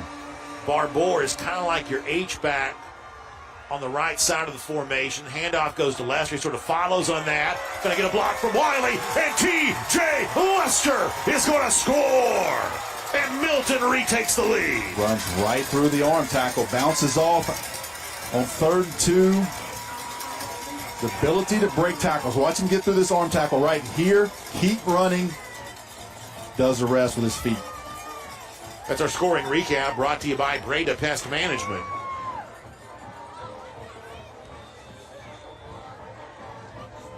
What a play there by Lester. Quick score, Milton. Alex Nover's PAT is good, and now it's 28-21. And as Rusty said, this one has the makings of a shootout here right now. But when it comes to your home, the only thing you want shot is all those bugs and critters that are perhaps crawling around there. Termites, get those sprayed the right way. Our friends at Breda Pest Management are all about that. And don't forget, you can switch your termite protection to Breda Pest Management, and your rate can be locked in for 10 years. If live termites are ever found, Breda can retreat, fix the damage, and honor the rest of your contract, all for free. Breda, they handle bugs and critters. 28-21 is our score. One of these teams going to play for a state championship. We're also watching, speaking of Breda Pest Management, that Breda Pest Management score ticker where scores are rolling in throughout the state, including Northeast Macon on top of Fitzgerald right now. Brooks County on top of Manchester. Of course, today, big news down in Manchester as a 5-star defensive lineman, Justice Terry, made what I think can only be described as a surprising decision to choose Texas over the other schools, and of note to many in our audience, the Georgia Bulldogs. Yep, and that was Big decision, and that young man is going to play in Austin, Texas. Nover is going to kick it off here. Let me just say this really quick. A line drive bullet that's going to be scooped up by Trey Bush. That's one way to do it. If you don't feel like you can get the touchback, just kick it so hard that it becomes hard to hold. Yeah. Let me say this before Lee County goes back on offense. I don't know when the right time for the early signing period to be. But on behalf of all the coaches in Georgia, it should not be the week in the state semifinals. Listen, there's not one person that thought this was a good idea to me. The high school coaches didn't think it was good. The college coaches didn't think it was a good idea. These coaches are in the conference championships this week. Dean Fabrizio was preparing to play Milton this week. I hate that for him, man. Yeah, I talked to some people in Lee County. They said Wednesday was a really difficult day, and it should have been an easy celebration of a lot of kids. I mean, those kids committed. They had to leave, go straight to the practice field. Yeah, and you know, you talked to Ben Reeves about this, too. He was obviously had a lot of guys signed. I mean, he will tell you he was very thankful that he did not have a lot of signing day drama with his guys because it made it easier to keep the attention where it's supposed to be. Weston Bryan going to carry it again. And it's an easy button for like 6 or 7 yards. He's not as big, okay? And I'm going to show my age. We got to put runner down. He's not as big, but the way people bounce off of him, it gives me a little Jared Lorenzen vibe. I do like that comparison. He's in, I would say, better physical condition. He's a lot better than my man was. But I'm telling you, people used to bounce off Jared Lorenzen, and you couldn't get him to the ground. You see offensive lineman running off. We'll give you an update on that here in a moment. Let me also remind you about the Dr. Pepper SEC Football Fanfare. Don't forget, it's free this weekend. Obviously, tomorrow, that means 8 to 4 p.m. There at the Georgia World Congress Center. And tomorrow at noon, the T-Mobile concert featuring Dan and Shay. What a great thing that's going to be. Obviously, one of the great events leading up to the game itself. The Dr. Pepper SEC Football Fanfare. Make sure you check that out tomorrow at the Georgia World Congress Center. By the way, that was the starting left tackle, Jaden Daniels, who left the field a moment ago. So get an update there on that. Usmani Chroma going to take the handoff, and look at the burst from him right away. Fighting free to the 37. That's first down yardage for Lee County. What you see out of him is how quick he hits the hole. When he puts his foot in the ground, look how quick he's north and south, how physical he finishes off a run. Trojans going fast here again. Bryan going to keep it again, following a block again, although wrapped up by A.J. Benton. Did not get much, although probably still got 3 even on that. That's about as close to stopped as we've seen him, and he probably still got 3 that time. Yeah, you notice a couple first series he was trying to run east-west. That's not happening anymore. Yeah. He's back into his game. He's back in north-south. You know what those shots he's taking must feel like on this cold night? Oh, man. Straight up the gut against this defense, over and over again. What that wear and tear, that pounding on a cold night like this must feel like. 2nd and 7. Weston Bryant, sideline. Going to keep it now, following a block on the left side. Going to be wrapped up with one hand there by Caleb Ellis, the Georgia Southern signee. But not after a big game by Bryan again. He just quarterback power. Look at Chroma block right there. Oh, my goodness. What a lead block by his running back. Yeah, that's one of the things that Dean Fabrizio will say is that Chroma, he's a Florida State signing at running back, but he's an all-around football player, a very good blocker, and a guy that's really opened up a lot of the success that Bryan's had on the ground. A lot of that really led by Chroma's blocking.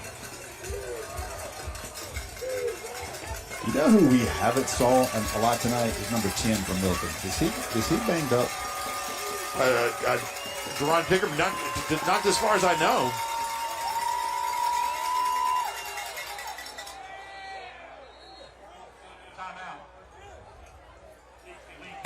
Timeout. Lee County. There's some guys here. Second timeout and a half.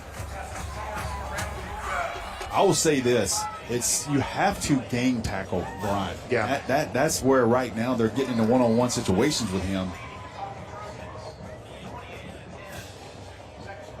By the way, if you love high school athletics, and of course, who doesn't, don't forget every Monday through Friday from 12 to 1 p.m., you get the Georgia High School Sports Daily powered by IBEW Local 613, looking at not just football, but all the other winter sports ongoing right now and throughout the year. Celebrate the best that Georgia High School Sports has to offer with Georgia High School Sports Daily every day from noon until 1 p.m. on the Peachtree Sports Network. A great broadcast there. And they are doing a great. I have seen some of the numbers on that, and people are tuning into that big time. I love to hear that. And obviously, don't forget Sunday, a big day here too, as we get ready to celebrate some of the very best in football here this year. Flag football and tackle football there too, with the Score Atlanta football and flag football awards coming up on Sunday. We'll tell you more about how you can see that on the Peachtree Sports Network as well. Chrome by now goes from a slot receiver back to traditional tailback here. Going to take the handoff in traffic, spinning and fighting. Didn't get much that time. Nice job. Got a player down. I believe that is 50. If it is, that's Caleb Ellis. Yeah, he's down. I believe it's pretty close to a horse collar, but I believe you see him reach with his right arm. See his right arm? Man. That's one of the better defensive linemen on this Milton team, a Georgia Southern signing in his own right. 6'2", 265-pound senior. I'm not a medical expert, but it seemed like that arm may have gotten kind of bent back for him a little bit. In fact, he's not really moving it very much at all. So in the last couple of minutes, we saw a starting offensive lineman leave the game for Lee County, and you see a starting defensive end leave it for Milton. So in addition to some high-powered offense here, you're seeing some attrition on both sides as well, although Ellis admittedly does look a good bit better on that image. 4:30 clock ticking. 4:39 is a 2nd and 6. Lee County certainly in their comfort zone here, running the football at midfield. They would love to grind out a touchdown here to tie this thing up late in the half. Only 2 receivers are both on the right side. A fullback and a tight end move around. By the way, Jaden Daniels is back in. He kind of moves himself as an offensive lineman. Here is Cromar wrapped up in the backfield. Gang tackling there by the Eagles. Going to bring him down behind the line of scrimmage. Man, what a great job there. There's Deron Pickram coming up making a play. There's 10. I asked for him, and he comes up, makes this play. Look at him take on the block and then make the tackle. That's what happens when Rusty Mansell asks where you've been. You go get it. Good job. Nice play. Brian going to follow the block here. Gets into Eagle territory, but it's going to be way short of a first down, and it's going to bring up 4th. And it's decision time now coming up, although Lee County's not hesitating at all. You're going to run punting on here. You might try to get a cheap 5, somebody jump. I will say this. This kicker's been holding on to this thing a good while on that rugby-style kicker. He's making them check him up. He's also had really good rolls on both of his kicks that kind of takes that funny rugby-style bounce where you don't quite know what it's going to do. Kevin Maven Winchester is the returner for Milton. Keep in mind, he did have a miscue on the last kickoff. Ben Reeves calls timeout. I believe. He's going to try to account for every contingency right now. Delay game. Oh, delay game. Offense. 5-yard penalty. Go 4th down. Yeah, they try to see how Milton's going to line up to dictate how they're going to rugby or kick this or not. A lot of movement for just a punt. You see him going to the sidelines. Watch the punter. He's looking over there for the call. He's looking to the sideline for the call. See if they come in motion again. Milton acts like they want to come after it. Maven Winchester still the return man. Riker Moy rugby style again, and it gets that same wobble. It takes a tricky bounce once it hits the ground, and it's going to take a nice little roll inside the 20. Pretty sharp here. Did Moy get hit? No, I think the up back did, but it's not a flag. Got a guy down on the field. Boy, we've had a lot of guys on the ground here. Obviously a physical football game right now. I'd like to see that at all. I believe that was the up back.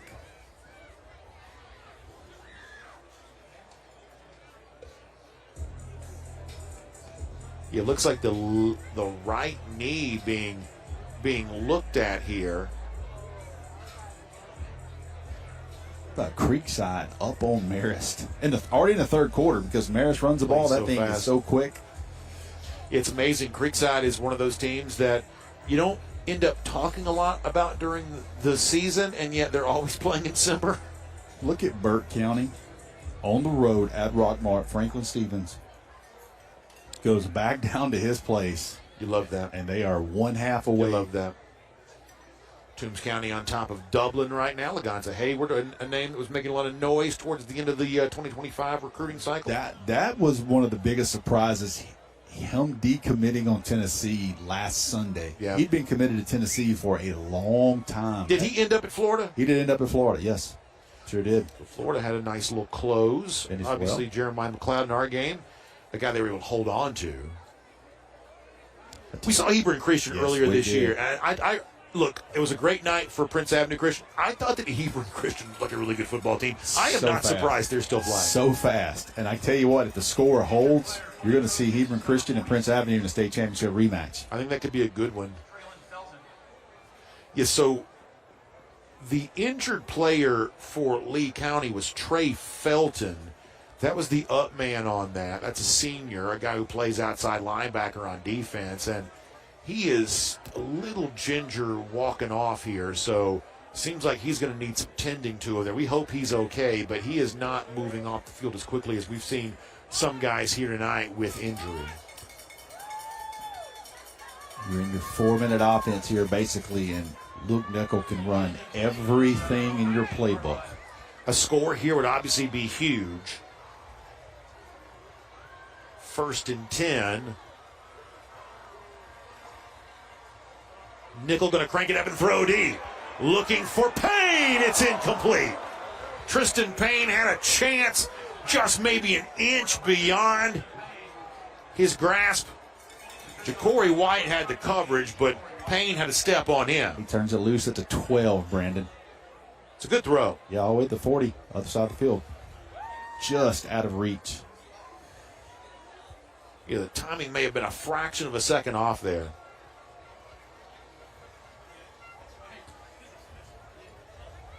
Jefferson up on LaGrange, 7-0. Matt Napier doing a great job with that Rangers team. We saw them earlier this season. They got healthy, and they got rolling. That's a community that loves its team now. Nickel going to throw again. That's going to be a pass caught. That was Jordan Carasquilla, who just came into the game, stepping in and making some instant offense, almost like a sixth man in basketball. Boy, that's a nice throw in a tight window. Look at him catch that ball out in front of his body.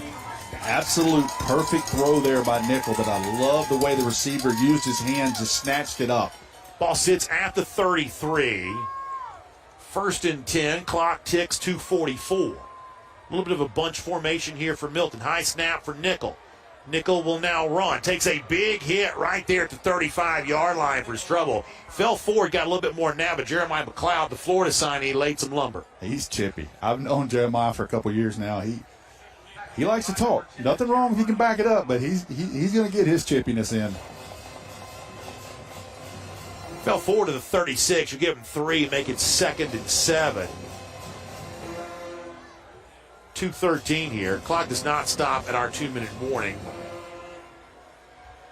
as it does at the other levels of play. So strange in college. It is strange. And pointless, too, for what it's worth. Nickel now going to roll right. Now looking back left, trying to make something happen. He'll have to run, and it'll be profitable. He gets right near, driven out of bounds, near the first down, and I think he's going to get it. Yeah, nice job. Yeah, nice run there.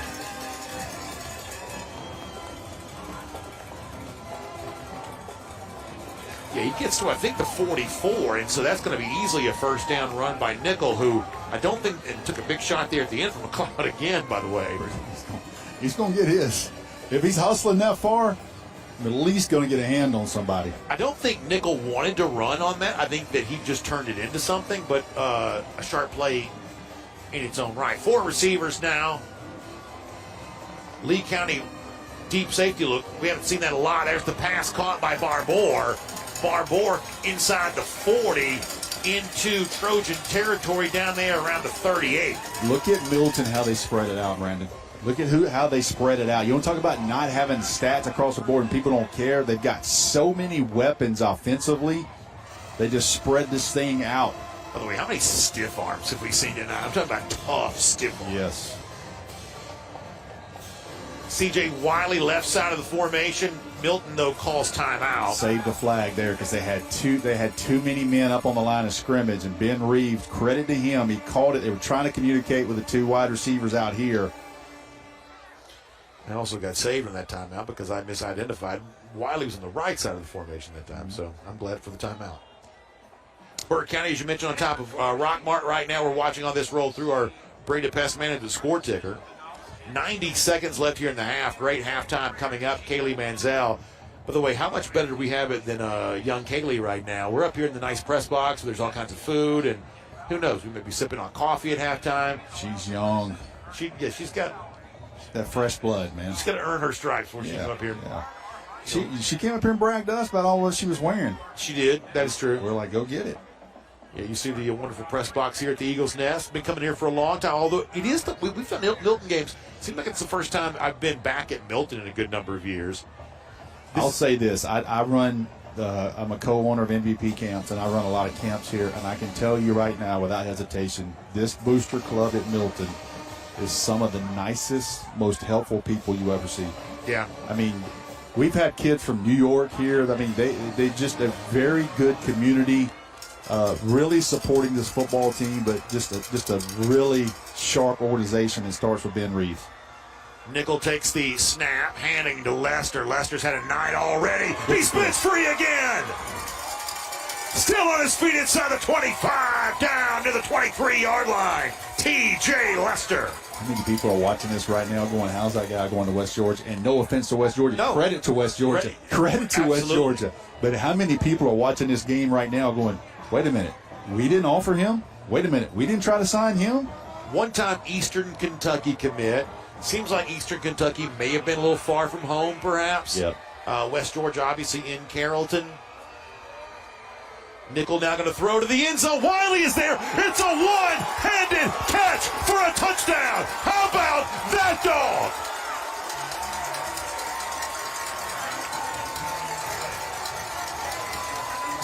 Georgia fans are on their couch right now hugging because when you see a one-handed touchdown catch right now, that's what you want to see that's about to enter your room in C.J. Wiley.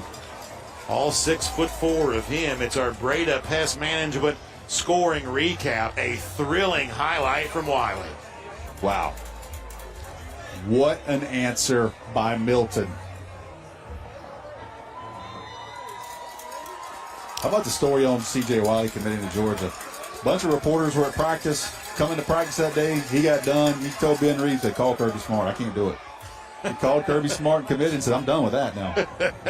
I mean, that's exactly how it went down. I mean, after a Tuesday practice, huge recruiting win for James Coley, landing C.J. Wiley. What a play. What a good throw by Luke Nickel to thread that needle. And that's what you want to see Wiley do. And, you know, any receiver like that that's going to go play at the high level, can you make the contested catch in traffic? You know, with the defender draped on you, and obviously this has been a physical game tonight as far as that goes. You know, can you get that hand out there? In that case, obviously bringing it in with one hand. Yep. You know, winning those contested battles, that's just, to me, and obviously you know this so much better than I do, but to me that's the skill that translates to the next level as much as anything else. No question, because it's tight on Saturdays.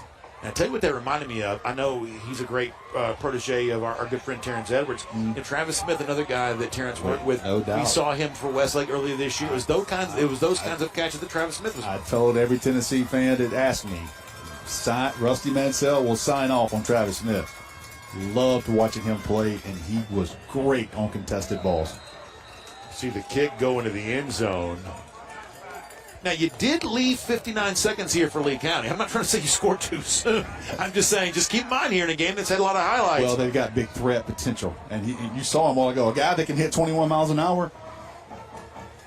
You kind of wonder, and I don't know if it's on this drive or not, because obviously you do want to be careful here, but the one thing that's been a big part of the Lee County offense tonight we haven't really seen in this game yet is the threat of Usmani Chroma as a pass catcher. Yeah. And this is a guy who his pass catching numbers this year are really remarkable. He's got 693 yards receiving.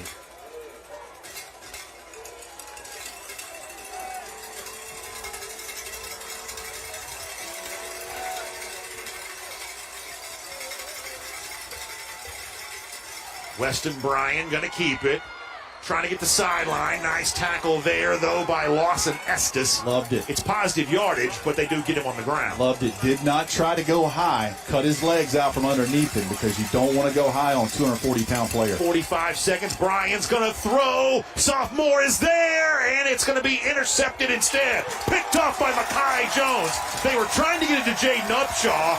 Jones makes the play on the ball in the air, and be careful here. Milton's offense gets 36 more seconds. No doubt. And don't think they won't work the sidelines here a little bit, try to get this thing closer. This is a very experienced football team. You got a quarterback that's played a lot of snaps.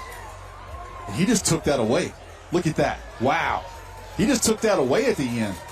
They were trying to get it to Upshaw. Upshaw's had a great year, 840 yards receiving. He's just a sophomore. He's 6'3". So this is a big-time target and kind of the other big offensive weapon. But perhaps maybe trying a little too hard in double coverage that time. Yep. I would imagine here you're going to see them work these 10, 12-yard outs, get them close enough to take a shot at the end. See if they roll him out. Screen. Nickel going to crank it up. Wiley again is there. It's caught. Touchdown. Second straight score for C.J. Wiley. 65 yards.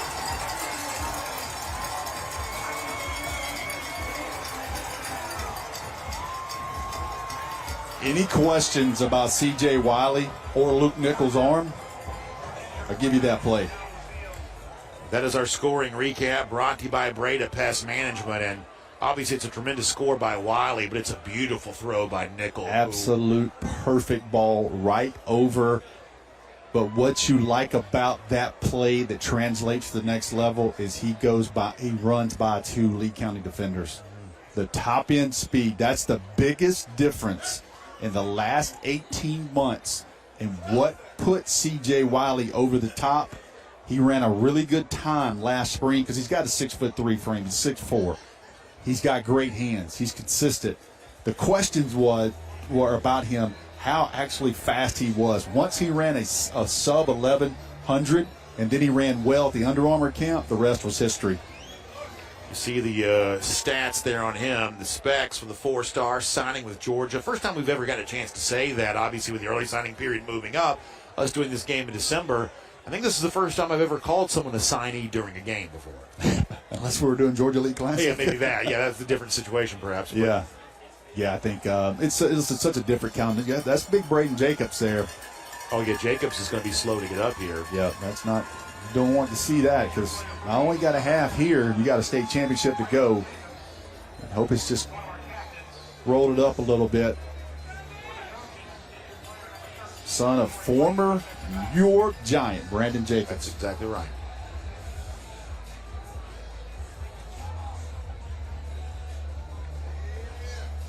You see, back out for the extra point here, Alex Nover. And the thing that I'm really struck by right now is that I feel like Lee County has taken it to Milton offensively and defensively, and yet somehow Milton is still up 21 and has scored.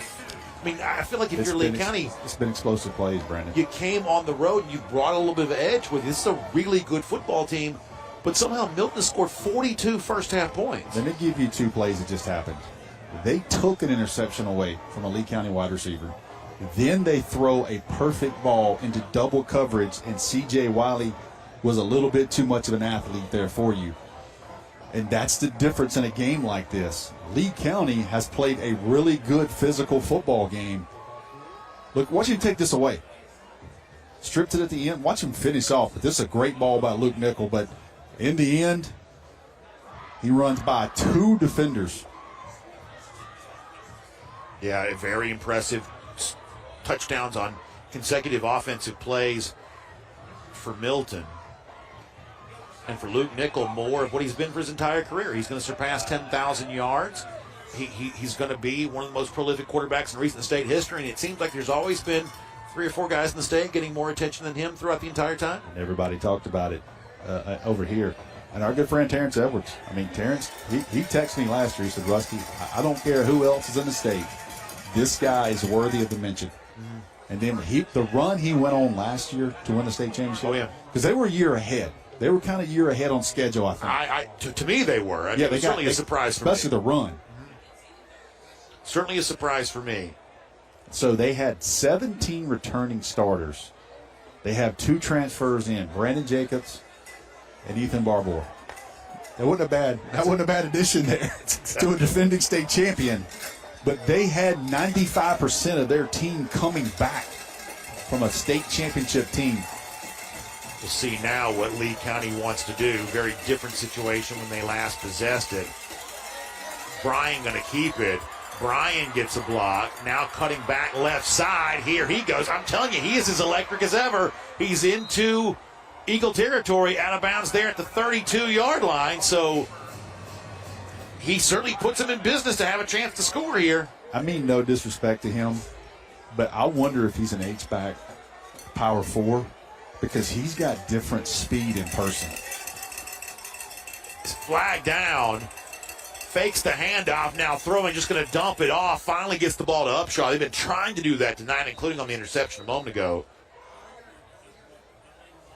But they're going to get a penalty on Lee County prior to that.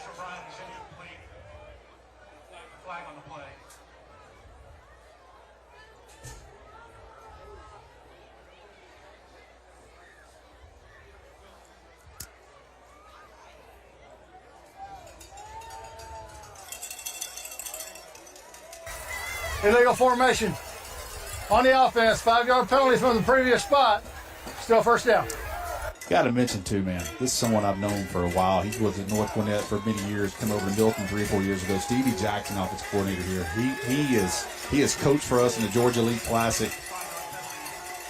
He's a guy, I don't know what his bigger goal is, but there's going to be some schools look at him and go, this guy is definitely head coach potential. Interesting how much Lee County kind of moves some of its linemen around sometimes. That time, though, more of a tight end. Now Bryant going to run again. Bryant getting inside the 30. That's going to bring the first half to a close. They're going to call timeout with 2. Okay, they're going to try to set up. Timeout, Lee County. So That's the final timeout of the half. They're going to send Riker Moy out here. I've got this at 46 yards. Am I correct? Milton gets the ball. Lee County gets the ball open in the second half. Okay, yes. It would be great to steal 3 here. Yeah. Go 2 for 1 on possession. I don't have Moy as having tried a field goal this year. Cameron Kirksey, a guy we thought we might see, was 4 of 4 on the season. They've had a little bit of trouble with snaps, too, so that might be something to watch here.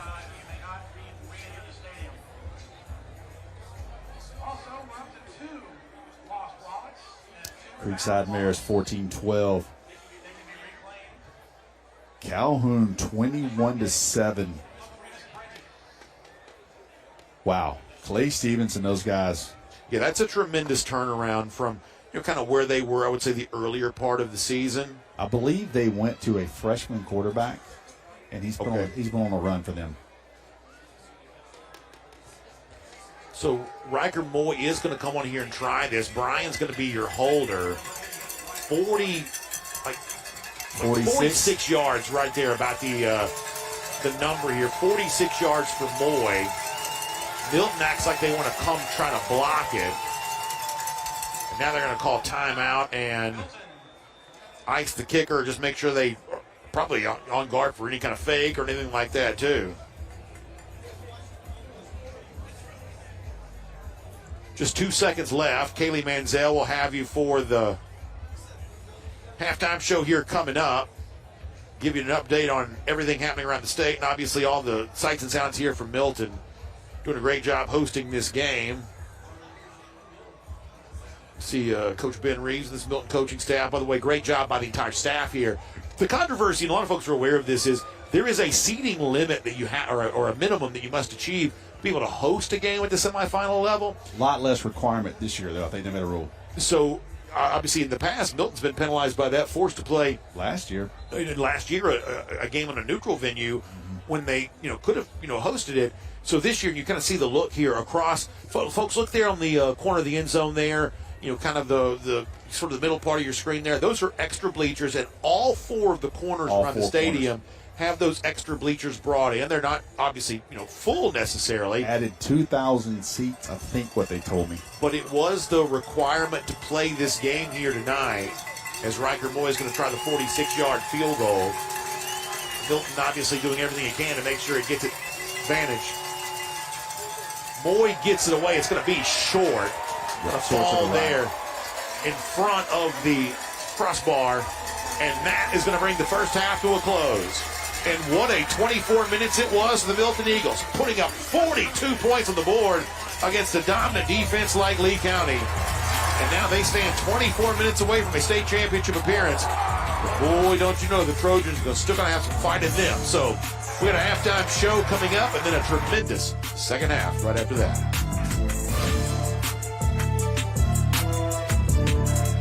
You have a vision, a dream.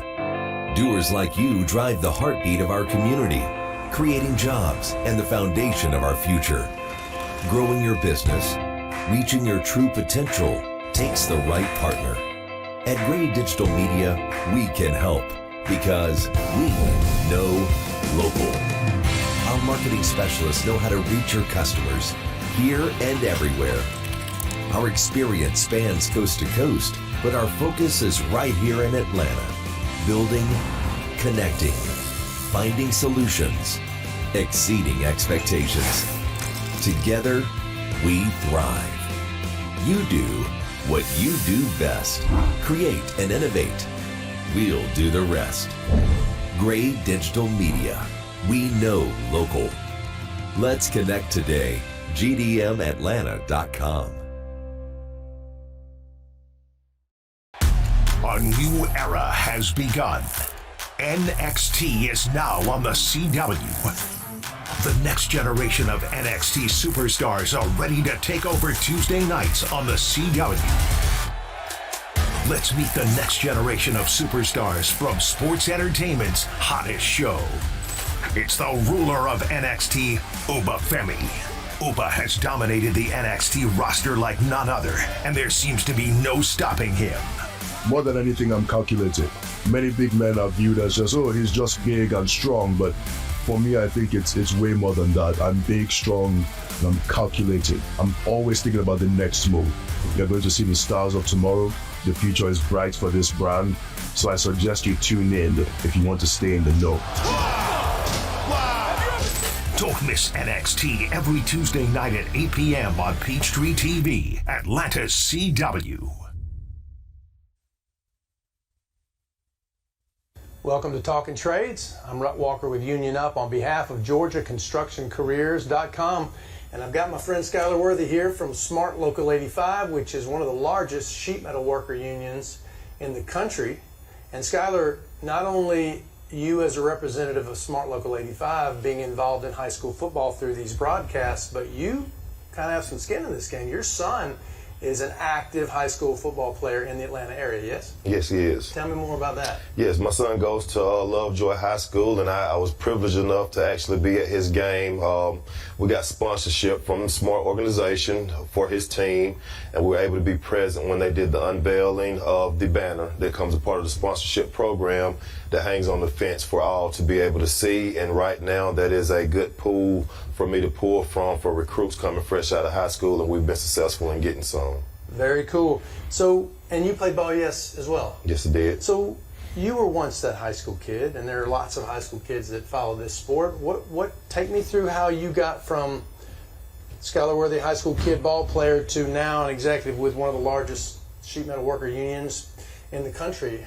What was your path there? Yeah, I knew coming out of high school, Rut, that I did not want to go to college. College just wasn't for me. I had granddads on both sides that both had construction companies, so I was always used to already using my hands. Joined a non-union general contracting company fresh out of high school and worked with them for about 7 years, where I got introduced to all the different trades, from plumbing, pipe fitting, electrical to sheet metal. At the time, sheet metal was the most attractive package that was put in front of me, so I chose to take a chance on it and go that route, and it has been very, very rewarding for me. So why sheet metal? You could have done lots of different trades. What is it about the sheet metal trade that attracted you? And what's a sheet metal worker do? What is a typical day in the life of a sheet metal worker? Yeah, so with me coming from actually being a carpenter, it was an easier conversion for me. But a sheet metal worker is a craftsman like none other. They actually have to take a raw, flat piece of metal, turn it into a three-dimensional item, whether it be a piece of ductwork or the siding or a gutter for a house, but they all start from raw material, and we actually make our product that we install. Majority of the crafts do get to have the liberty to go buy theirs, but all of ours starts from a raw material. Talk about the training. Some person coming into the trade doesn't know anything about it. Talk about the training you provide and how they might find out more information. Yes, we actually have a state-of-the-art building right now that is being built and completed out on Fulton Industrial. We actually more than tripled our square footage, so we are taking in a lot more right now. We have everything that we need to train from AutoCAD all the way up into installation. But if they want to find out about the union side of our organization, I would tell them to go to smart85.org, which would be SMART85.org, or if they want to find out about our apprenticeship program, to go to JATC85.org. Smart85.org and JATC85.org. Correct. Very cool. Thank you very much for joining us. No problem. And we appreciate you joining us on Talking Trades, and we'll be back after this. Trades Institute is an opportunity towards personal financial freedom through hands-on and rewarding work. Our school is completely free and gives apprentices the knowledge and skills required to gain access to a lifelong career path. Apprentices learn pipe fitting, plumbing, mechanical service, and welding. They earn money as they learn and graduate with no student debt. Start a career with the Mechanical Trades Institute and change your financial future. The Georgia Sheet Metal JETC equips apprentices with the knowledge and skills required to start a rewarding career in the sheet metal industry with programs in HVAC, industrial welding, and testing, adjusting, and balancing. Training is 100% free and allows apprentices to earn as they learn. Journeymen graduate with no student debt and have the potential to earn more than most college graduates. Visit our website to learn more about this opportunity at careersinsheetmetal.com. Transform your outdoor space with Inspired Landscape Solutions Incorporated. With 34 years of expertise and a passion for innovation, we offer full-service maintenance, custom hardscape, outdoor living design, irrigation, lighting, and so much more. Whether you're envisioning a serene garden retreat or a vibrant outdoor entertainment area, we bring your dreams to life. Inspired Landscape Solutions, where creativity meets craftsmanship. Georgia Match just made going to college in Georgia unbelievably easy. Check it out. With Georgia Match, let them log into the portal and see all of their options, and just go ahead and hit that admissions button. It's a genuine, joyful, motivational reaction I see from students and parents alike. One of the values that Georgia Match brings is that it puts the power in the hands of the students. Claim your spot. Go to georgiafutures.org or ask your counselor. See you on campus. The GeorgiaConstructionCareers.com drive for the GHSA state title is sponsored by the Atlanta Falcons. Rise up. The Georgia Elite Classic, Georgia's largest all-star games. Breda Pest Management, the official pest control of Atlanta. Personal Touch Lawn Care. The smallest details make the biggest difference. The Georgia Sheet Metal and Air Conditioning Contractors Association. CareersInSheetMetal.com. Building a solid future. And by R.S. Andrews. Story after story, we deliver smiles. And welcome all to the halftime show brought to you by Sports Turf. I'm Kaylee Mansell, and it's time for our BSN halftime guest, Mike Kane, the manager of sports medicine at Northside Hospitals. So we go on the road every Friday, and one thing I'm always noticing is a Northside tent. How many schools do you all cover? How far does your influence range? Well, currently we're covering 39 schools in the North Metro Atlanta area. By next fall, we'll actually be in 55 plus. So we go from Cobb to Cherokee County, Forsyth, North Fulton, all of the Gwinnett County public schools, and then we're lucky enough we're going to take on the challenge of all of DeKalb County. So that's another 19 schools to us, and we are really looking forward to it, and we are really growing. And another one of the schools is one that we have here tonight in Milton. You can see the tent on the sideline. A lot of injuries in this game. They've been doing a lot of work. How many patient encounters have they seen at Milton this year alone? So at Milton, they're in about the 1,600 range right now, and that's just from June to today. So they're seeing a lot of athletes. Very proud of our athletic trainers that are here. They do a great job working with these kids, not only with the 1,600 patient encounters. They've done about 1,000 sport-specific rehabilitation plans for these kids. So they're keeping them in the school, doing their rehabs here, and really just doing a great job of keeping these kids on the field. Yeah, because I'm assuming it's not just football, right? It's all sports. Correct. So we cover every sport in every high school supplies or participates in. So, yeah. One thing that we see a lot, especially in football, is concussions, the head-to-head contact. For those at home, what's one of the biggest misconceptions about concussions, and how do you guys help prevent that or help spread awareness for it? Probably one of the biggest misconceptions is the fact that, we need to go right to the ER. That's not necessary. That's not necessary at all times. What our folks do is we've got a great concussion institute with Northside Hospital. We've got 2 incredible neuropsychs with Dr. Cherrick, who I know you know personally real well. Experience, I can help. And another one in Abby Fader over in Duluth as well that do a great job getting those kids in, getting them back on the field safely. There's a lot of different ways here at Milton and here at all of our schools. They do a return to play program and a return to play protocol that gets these kids back safely and enjoying the sport that they love. And apart from concussions, if you could give one piece of advice for parents at home regarding any sort of health thing for children, what would it be? Especially at the schools, these kids or these athletic trainers they're qualified, educated, highly trained healthcare professionals. These are not individuals that just go take a certification class somewhere. They spend hours, years at schools taking classes. The folks that we have on the field trust them. They know what they're doing. They have your kids' best interests at heart. Well, we appreciate your time, and we know that Northside does so much for Georgia high school football. So glad we could shed some light on that. Thank you very much. All right, guys, we will be back with more right after this. Breda's better at keeping termites out. Besides the fact that we're sending a licensed inspector to your home, we're also using state-of-the-art technology. So we put those two things together to give you the best possible termite inspection. Quite simply, Breda is better at keeping termites out. Only Breda protects your home with a complete liquid barrier from Termidor. Your rate is locked in for 10 years, so if live termites are ever found, Breda will retreat, all for free. Breda, no need to be afraid of bugs. What happens after you graduate? Will you go to the next level? Will people have your back in the heat of the battle? Will you still train like a champion in pursuit of greatness?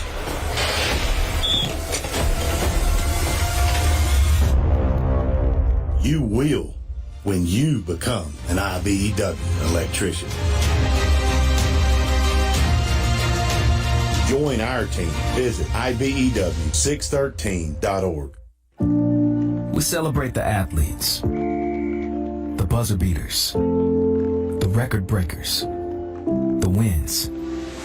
Now, it's time to celebrate the people behind it all. The advice givers, the community shapers, the game changers, the life changers. It's time to celebrate our coaches. Join all of us at BSN Sports and show your coach some love by sharing their story with #ThankYouCoach. Great teams are committed, focused on the details, and work hard to be their best. From practice to games, right down to their gear. Your field is a critical part of the game that allows your athletes to showcase their athletic abilities.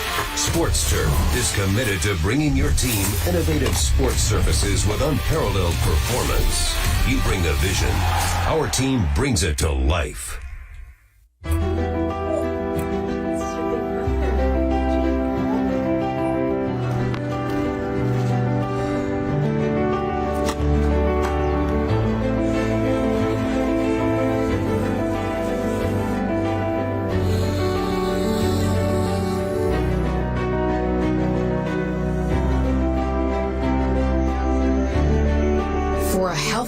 future together.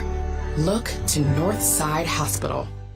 And welcome back to the Halftime Show, brought to you by Sports Turf. This time I'm joined by Ricky O'Connell of Inspired Landscape Solutions. So, for your company, is it strictly residential or do you do commercial as well? We do both residential and commercial. Everything from apartment complexes to schools and everything in between.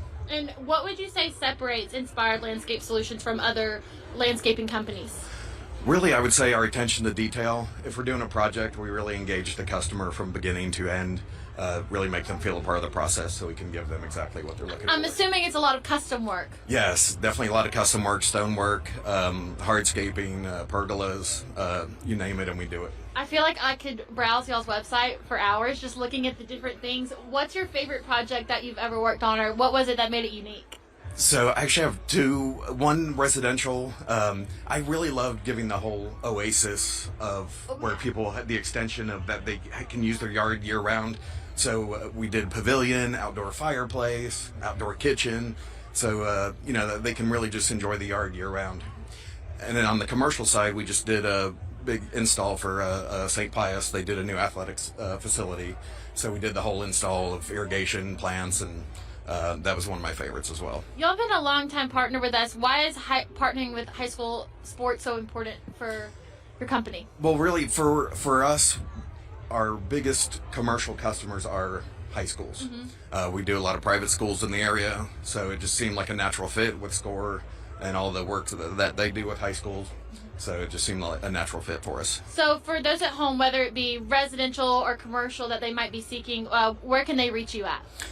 You can get our website at inspiredsolutions.com, or you can call the office at 770-680-5642.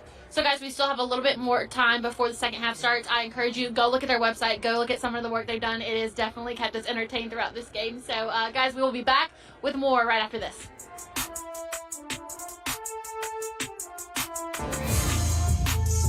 With Life Alert, one touch of a button can get you help fast. I've fallen and I can't get up. Don't worry, help is on the way.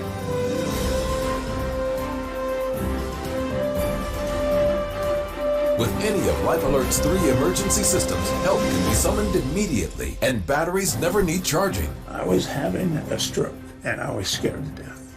If it weren't for Life Alert, I wouldn't be sitting here today. Life Alert is a lifesaver. My husband is alive because of Life Alert. Life Alert is the lifesaver to keep me out of assisted living. Life Alert saves a life every 11 minutes. For a free Life Alert brochure, call 1-800-344-6363. That's 1-800-344-6363. Call now, 1-800-344-6363. This is a Peachtree Sports Network weather update, powered by Atlanta News First, sponsored by Coolray. I'm meteorologist Jennifer Valdez with your Peachtree Sports Network weather update. Tonight, temperatures will be cold once again. Low 20s in Rome, mid to upper 20s in Gainesville and Atlanta, 27 in Augusta, even near or below freezing in far southeast Georgia and along the coast. So if you do have Friday night plans, make sure you bring your warm winter coat. Although it was very chilly on Friday, we will be a little milder on Saturday. So certainly good news for the weekend, especially if you plan on doing some holiday shopping or holiday decorations and getting that Christmas tree. Temperatures will warm to the mid to upper 50s. We will be dry overnight, looking great on Saturday. We'll keep it dry Saturday. As we head into Sunday, increasing clouds, but that rain will hold off until Monday with several waves of rain next week. This is the home of the GOATs, Friday Night Lights, and home of the Ballers. This is home of the Gamers. Peachtree Sports Network is the home of the Hustlers and home of the Speed Junkies. The Peach State plays here. Atlanta's home of live local sports is Peachtree Sports Network. Welcome back, everybody. Brandon Adams, Rusty Manziel, halftime of the state semifinals. Our final drive for the GHSA state title broadcast here tonight. Obviously, state championships coming up in a couple of weeks. We'll get ready to say goodbye to you after this evening. But we got 24 great minutes of football here coming up. And a thrilling first half. In fact, when you see 63 combined points, you realize there are a lot of highlights to kind of go back through here. So why don't we take some time and go back and talk about some of the big moments as the Eagles ran onto the field to begin the game here at the Eagles' Nest. And then Luke Nickel would strike. Ethan Barbour, Georgia signee, the game's first touchdown. Our highlights brought to you by the Mechanical Trades Institute. Yeah, you see Luke Nickel in the run game right here. This was impressive. He throws a couple of really good balls in the first half, obviously, but I think his legs, run game, surprised some people that's watching this game for the Miami signee. Speaking of quarterback run, right, Weston Bryant, how about that? Breaking through the pack and then going down the sideline. Long scoring run from him. And we got the sense there that we might have a little bit of a shootout, and for a while it felt that way. TJ Lester would return the favor. Also had a really good first half. West Georgia signing. Bryant again would get his second rushing touchdown. This was much easier than the first, just kind of powering ahead. And then a rare miscue for Milton. Ball goes off the helmet of Luke Nickel, scooped up by Justin Tanksley, the Lee County linebacker, and that would set up for Lee County another rushing touchdown for Weston Bryant. At that point in time, it was 21-21. We thought we had a very different kind of football game, but TJ Lester would come back for the Eagles. Yeah, Milton answered every time, but I will say he came back. Lee County came back down 21-7. Here's the play I love this. Watch this one-handed grab by C.J. Wiley in a tight window. Wiley, the Georgia signee, would get a touchdown there, a one-handed, and then really, after it was going to turn into a Weston Bryant interception here, a ball picked off there by Estes.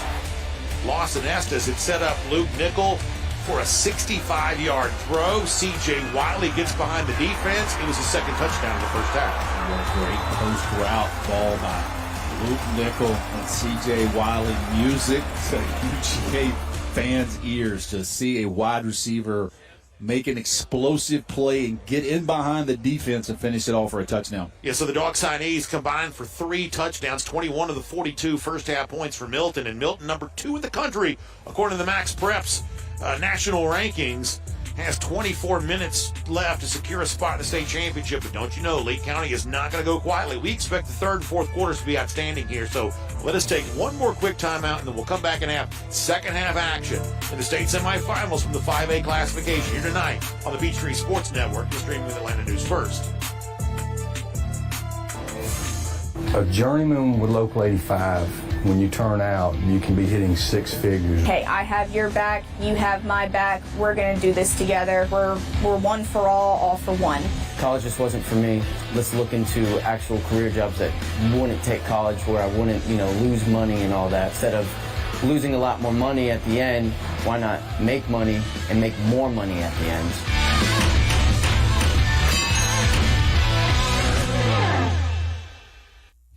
Are you interested in becoming a deputy or a jailer? The Gwinnett County Sheriff's Office is hiring and looking for individuals passionate about protecting and serving their community. If you are 18 years or older, join our team by visiting GoGCSO.com for more information. Gwinnett County, together we can make a difference.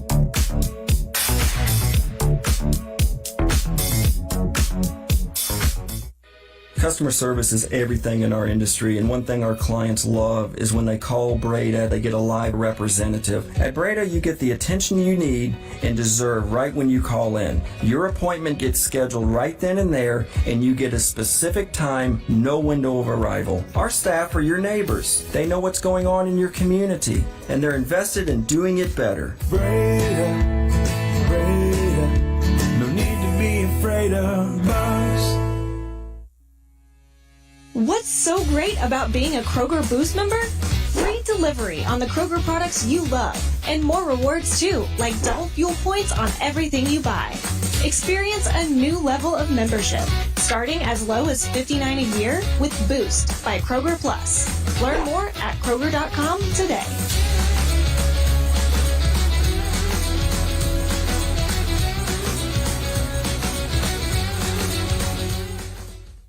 Georgia Match just made going to college in Georgia unbelievably easy. Check it out. It just makes applying to college 10 times easier. The top said Georgia Match, and it had all these schools listed. The Georgia Match program was just kind of all up to me what I wanted to do, much less what I can and can't do. I loved it because I can apply to like any college. My parents like it. They were really impressed by it. I don't know why everybody doesn't use Georgia Match. I think they just want to do it the hard way. Claim your spot. Go to georgiafutures.org or ask your counselor. See you on campus. The drive for the GHSA state title is presented by GeorgiaConstructionCareers.com. Transform your future today. Welcome back, everybody. 42-21 is our score. Brandon Adams, Rusty Manziel, Kaylee Manziel down in our host position tonight. Of course, don't forget, Kaylee will lead the way at the end of tonight's game. We'll look at the brackets as they roll in, setting up state championship action in Mercedes-Benz Stadium. But, of course, 24 big minutes of football before we get there. You see Lee County making the trip up from Leesburg here today, decked out in their white, and some work to do here if they want to cut into the deficit. Obviously, a flurry from C.J. Wiley, 2 quick scores from him to conclude the second quarter, and that kind of helps build the margin that Milton enjoys right now. I think if you're Lee County, you talked about being down 21-7.5 and how quick you tied that back up to make it 21-21. You've got explosive players. You've got 2 dynamic guys that can score at any time. So you kind of stay within your offensive plan behind your quarterback, Weston Bryan. But right now, I don't know how many answers you have for one of the most explosive offenses in the country that can hurt you in so many ways in Milton. We mentioned this off the top of our broadcast, but for Bryan, who's obviously earned a lot of fans here tonight, he has a chance to make history, too. At least what we assume is history. Our friends at the Georgia High School Football Daily do a great job of chronicling this. And throughout the course of, the state's history, not every stand is always marked down quite as well as it, perhaps could be. It is believed, as Todd Holcomb has reported this week, that if Bryan can throw another touchdown, he has 29 on the year, that would be his 30th passing touchdown of the season to go along with what is, I guess, now 33 rushing touchdowns in total. He'd be the first 30-30 guy in Georgia history. Rusty, that is a remarkable season. I just don't know. I've been impressed. I mean, the thing about him, Brandon, I was telling you off the air, he kind of starts a little slow, but if he gets any ounce of a crease, he gets to 5th gear so quick. And, of course, I say that about the passing touchdown because it's finding that element that I think that Lee County's had a little bit of a difficult time with tonight. Obviously, the one big pass attempt at the end of the half turned into an interception. So if they can add that dimension, then obviously things have a chance to be much different here as they get the ball to begin the third quarter. But this Milton defense is so good. Doesn't get as much attention as the high-powered offense, but as much you spend as much time during the week game planning for how to battle this Milton defense as you do the offense. I know that for a fact. I'll say this too, and finish one more thing on Milton. We need to mention Luke Nickel. We're used to seeing performances like this out of Luke Nickel, but certainly he is every bit as good as advertised. And signing with Miami, those guys should be excited about him. Yeah, I mean, if he caps this off with a win tonight and then a state championship, back-to-back state championships for him, that'd be a unique legacy, the likes of which that we just haven't seen a lot in Georgia. Here's Cromar on first down. There's a flag down. Cromar runs into a blocker. He's still fighting, though. Goes down after a gain of a couple, but there's a flag that may be going to take precedent. Yeah, from where they threw that on that side of the field. Maybe illegal formation. Illegal formation. Offense. 5-yard penalty.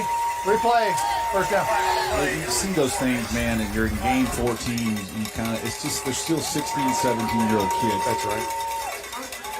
Yeah, coming out of the halftime, obviously, going to make it even probably more frustrating for Dean Fabrizio in that situation.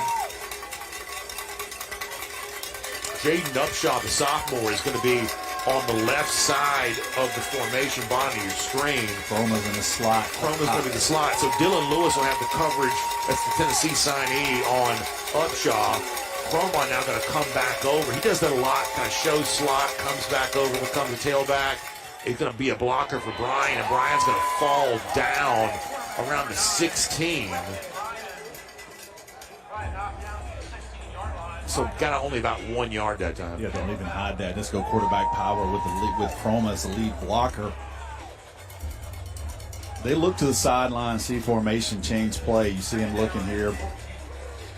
That play almost reminds me of the old school Arkansas, like Felix Jones back when, McFadden, when, one of them being the Wildcat, they would obviously hand off and then follow that. You see Chroma. North Cobb did a lot with Malachi Singleton. Chroma got up to about the 19 that time. I think he got 3. It's going to bring up 3rd down.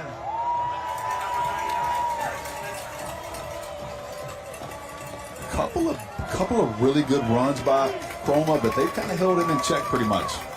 One of the things that Ben Reeves said this week is when you look at some of the, as he calls them, sort of beast mode runs that Chroma's got this season, a lot of those have happened at times which he had to absorb a lot of contact to get it. Now, interesting formation here. He's going to stack as a receiver behind Upshaw. Now go in motion, become more of a traditional slot. Switch release. Looks like Brian was looking that way, they're just trying to do anything they can to get the ball in the air to him.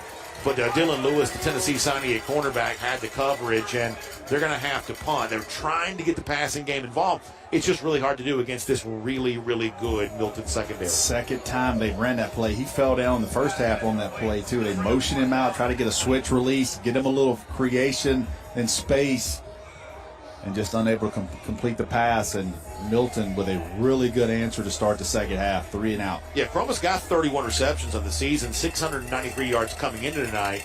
Really, the second leading receiver for Lee County, so he's been a big part of that passing game. Moy gets the rugby-style kick away. This one's not going to be quite as long. Does take another one of those bounces, though. Good job with that, man. Makes you wonder what he would look like on an onside kick, right? He gets that really nice turnover on those rugby punts every time. Makes you wonder about that. This is some scary territory for Lee County right here. Yeah, you got to be careful here. And obviously Milton kind of senses that kind of thing too. They are at their most aggressive often when the opponent sort of least wants that to be the case. And by the way, let's give a shout out to our friends at Breda Pass Management. What a job they've done for us all season long. And if you don't remember, I should say, make sure you remember, if critters are creeping in your attic, you better call Breda Pass Management to get a highly trained expert to kick those critters out under the Breda Wildlife Guarantee. If any critters return, you'll be covered at no additional cost. Breda, they handle bugs and critters. You see the handoff going to Lester. Lester going to be wrapped up there right at the line of scrimmage. Nice tackle made that time. I had an Auburn fan tweet at me and just ask a question about Ryan Gee, the 87, the Auburn signee, big 6'5" tight end. He does what he's asked to do. That's right. You know what I mean? And I know this young man. I've known him since he was a 9th grader. By the way, his brother, Landon Gee, is an 8th grader here. He's 6'5", 250, a tackle. Wow. Yeah, G's got 10 receptions of the season. Yeah, 10 receptions of the season. Offense, 10-yard penalty from the previous spot. Replay, first down. 201 yards, 6'6", 235 pounds. So great size. Great size. Yep. It's kind of funny, the tight ends. Grant Havlin's a guy that's a younger guy, plays some receiver, but also kind of a tight end too. He's the next one. He's kind of the next guy, sort of built very similarly to what G is kind of built like. So, Barbour could be a tight end. They sort of play him as receiver. Yep. I mean, they've got essentially 3 major college prospects at the receiver, tight end position, I should say. You see Lester getting up near the 40. He runs so much bigger than he is.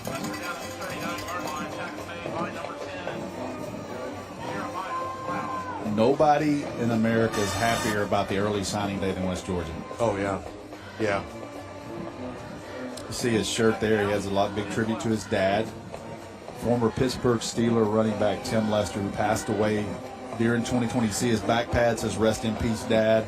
Yeah, obviously a tragic passing a couple of years ago. Something this entire community sort of rallied around the Lester family around. Obviously, TJ's brother Tristan is a starter, an outside linebacker. Nickel. How about that? Nice salute. Well, you're talking about beautiful play athletically for him. He gets into Wiley, and here goes. Well, there's going to be a flag, but Wiley, look at him sprint down the sideline. I don't know that this is going to count, but Wiley really turned on the Jets there down the sideline, and a really beautiful scramble by Luke Nickel to make it happen. Great job by Luke Nickel to extend the play. I think we're going to get some, to me, an offensive pass interference blocking down the field. I think he thought Luke Nickel was going to run. Mm-hmm. But when you see a wide receiver on top of a DB, in the middle of the field, sometimes you're going to get flagged for that one. And this is one of those things where, like, in a lot of ways, that was the most interesting play we've seen from Nickel all night. It's not going to count probably, but, you know, the way in which he, in a very tight space, kept that play alive, made a nice throw. That was really nice athleticism from Nickel. Just get used to it. That's what I'm saying. You know, Result of the play is a touchdown. Oh, wow. For Milton, holding on the defense. So they called on the DB. Okay. Chest out penalty on the ensuing kickoff. We got one on-time doubtful try. So what's interesting is I didn't even know that Wiley thought that was his. It's up being his third touchdown of the night. I thought it was going to be waved off. I think Wiley did too. Yeah. So great job extending the play. Watch Wiley hit his gear, and he's like, "Wait a minute, I'm gone." Look at that. Look at him run. That's the telling you, man. Electrifying play of the half, brought to you by England and Stubbs. That didn't take long. Did not take long at all. See, he thought it's what I thought. Be waved off. 100%, because there were two people laying in the middle of the field, and the referee throws the flag, and Ethan Barber's laying on top of the Lee County defensive back. Maybe he got tackled. Instead, we're now working on a 3-touchdown night for C.J. Wiley. And Milton now leads 48-21. And what a night for number 1 in Georgia, number 2 nationally. The Milton Eagles look the part. We'll be right back.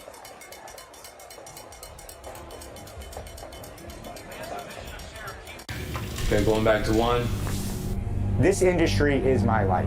The Georgia film industry feeds my children, and it feeds my dreams, which are two very important things.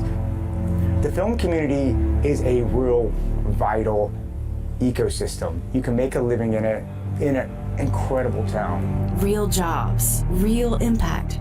Support Georgia Films. Visit whygeorgia.com. Here's to the legends of the game who paved the way for the stars of today. Get out of his way! Origin Sports showcases sports history that is as relevant today as it was in the past. We deliver the stars, stories, moments, and games that define the very essence of sports. Touchdown! Hammer time! Because when you celebrate the past, you embrace the future. Origin Sports. Run it back. Make yourself known now. 83101 in traffic pursuit. Oh my God, here. Investigate TV Plus begins with real people. We investigate stories that impact you and inspire change every day. Something is broken. Real problems. Why are they hiding it? And real solutions. My daughter was dying in front of me. What was your reaction when he said that?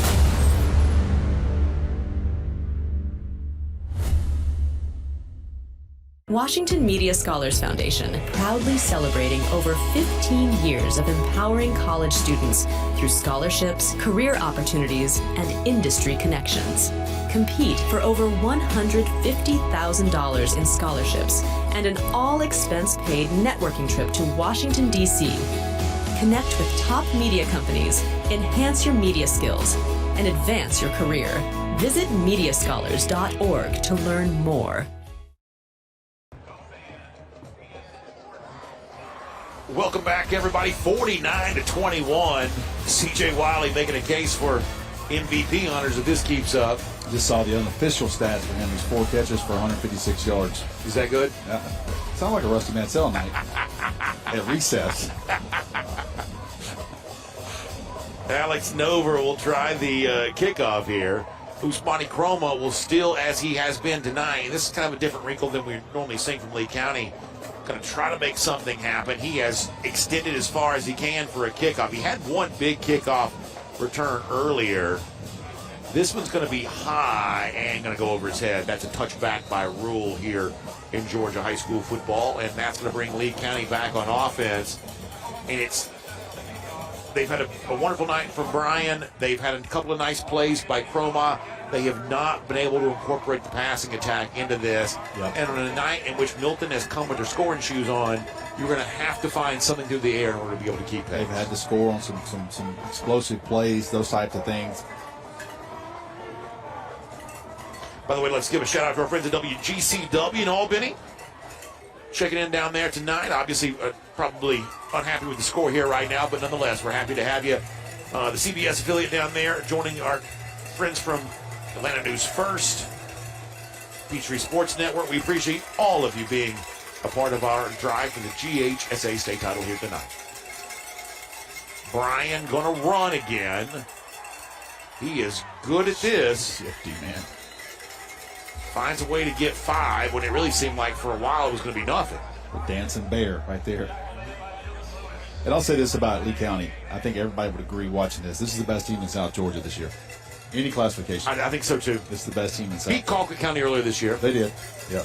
They've beaten 5 ranked teams this season. This is the 3rd defending state champion they played this year.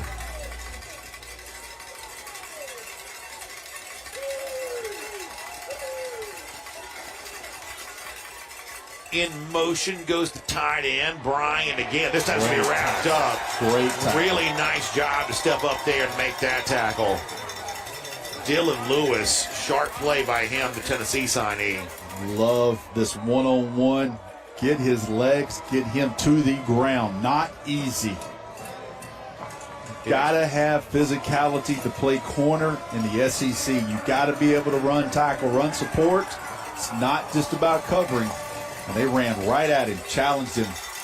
Ben Reeves said trying to tackle Brian is like running into a brick wall. But that time, Lewis was equal to the task. Chroma becomes a slot receiver right side. Brian eludes pressure. Going to now try to crank it up and throw. Chroma is there. It's caught at the 40-yard line. So that's the big pass play they've not been able to make. Tackle to the 39 by Lewis into Eagle territory. And you kind of wonder, can they find more of that? Because that's what they've been looking for, and that time they finally connected. He wanted to be able to throw it right there, but a good job by Brian extended and get it, because I'm telling you, Chroma ran right past the defensive back. He was open for a good bit and was just unable to get his feet set because of the pressure, but I like what Brian did to get outside the pocket and extend the play and make a throw. Man, Chroma, he is fast, too, in person, at 200 pounds. And now... Official timeout. Official timeout. I don't know what they're looking at. The issue is maybe the play clock. There is a play clock underneath the big scoreboard over there. There may have been something at issue with that. Let's go back and relive some of the highlights from C.J. Wiley. By the way, our good friend Terrence Edwards enjoying all of this here this evening. Oh, I know he is. How about the first with the one-handed catch here? Post and then right 65 yards, showing off the speed. And I really feel bad because on this play, I didn't give him a lot of credit. I thought this was the speed right here is what you see. That gear there. That's what people didn't know he had. And obviously he does. We kind of underestimated that play. Yeah, I mean, I thought the play was going to be waved off. You know, wrong for me for assuming that. I thought it was going to be waved off. But instead it turned into C.J. Wiley's third touchdown of the night, and it was the chance to really see his speed down the sideline. Yep. I'll tell you, man, Milton stresses you so much. So many different targets you have to cover.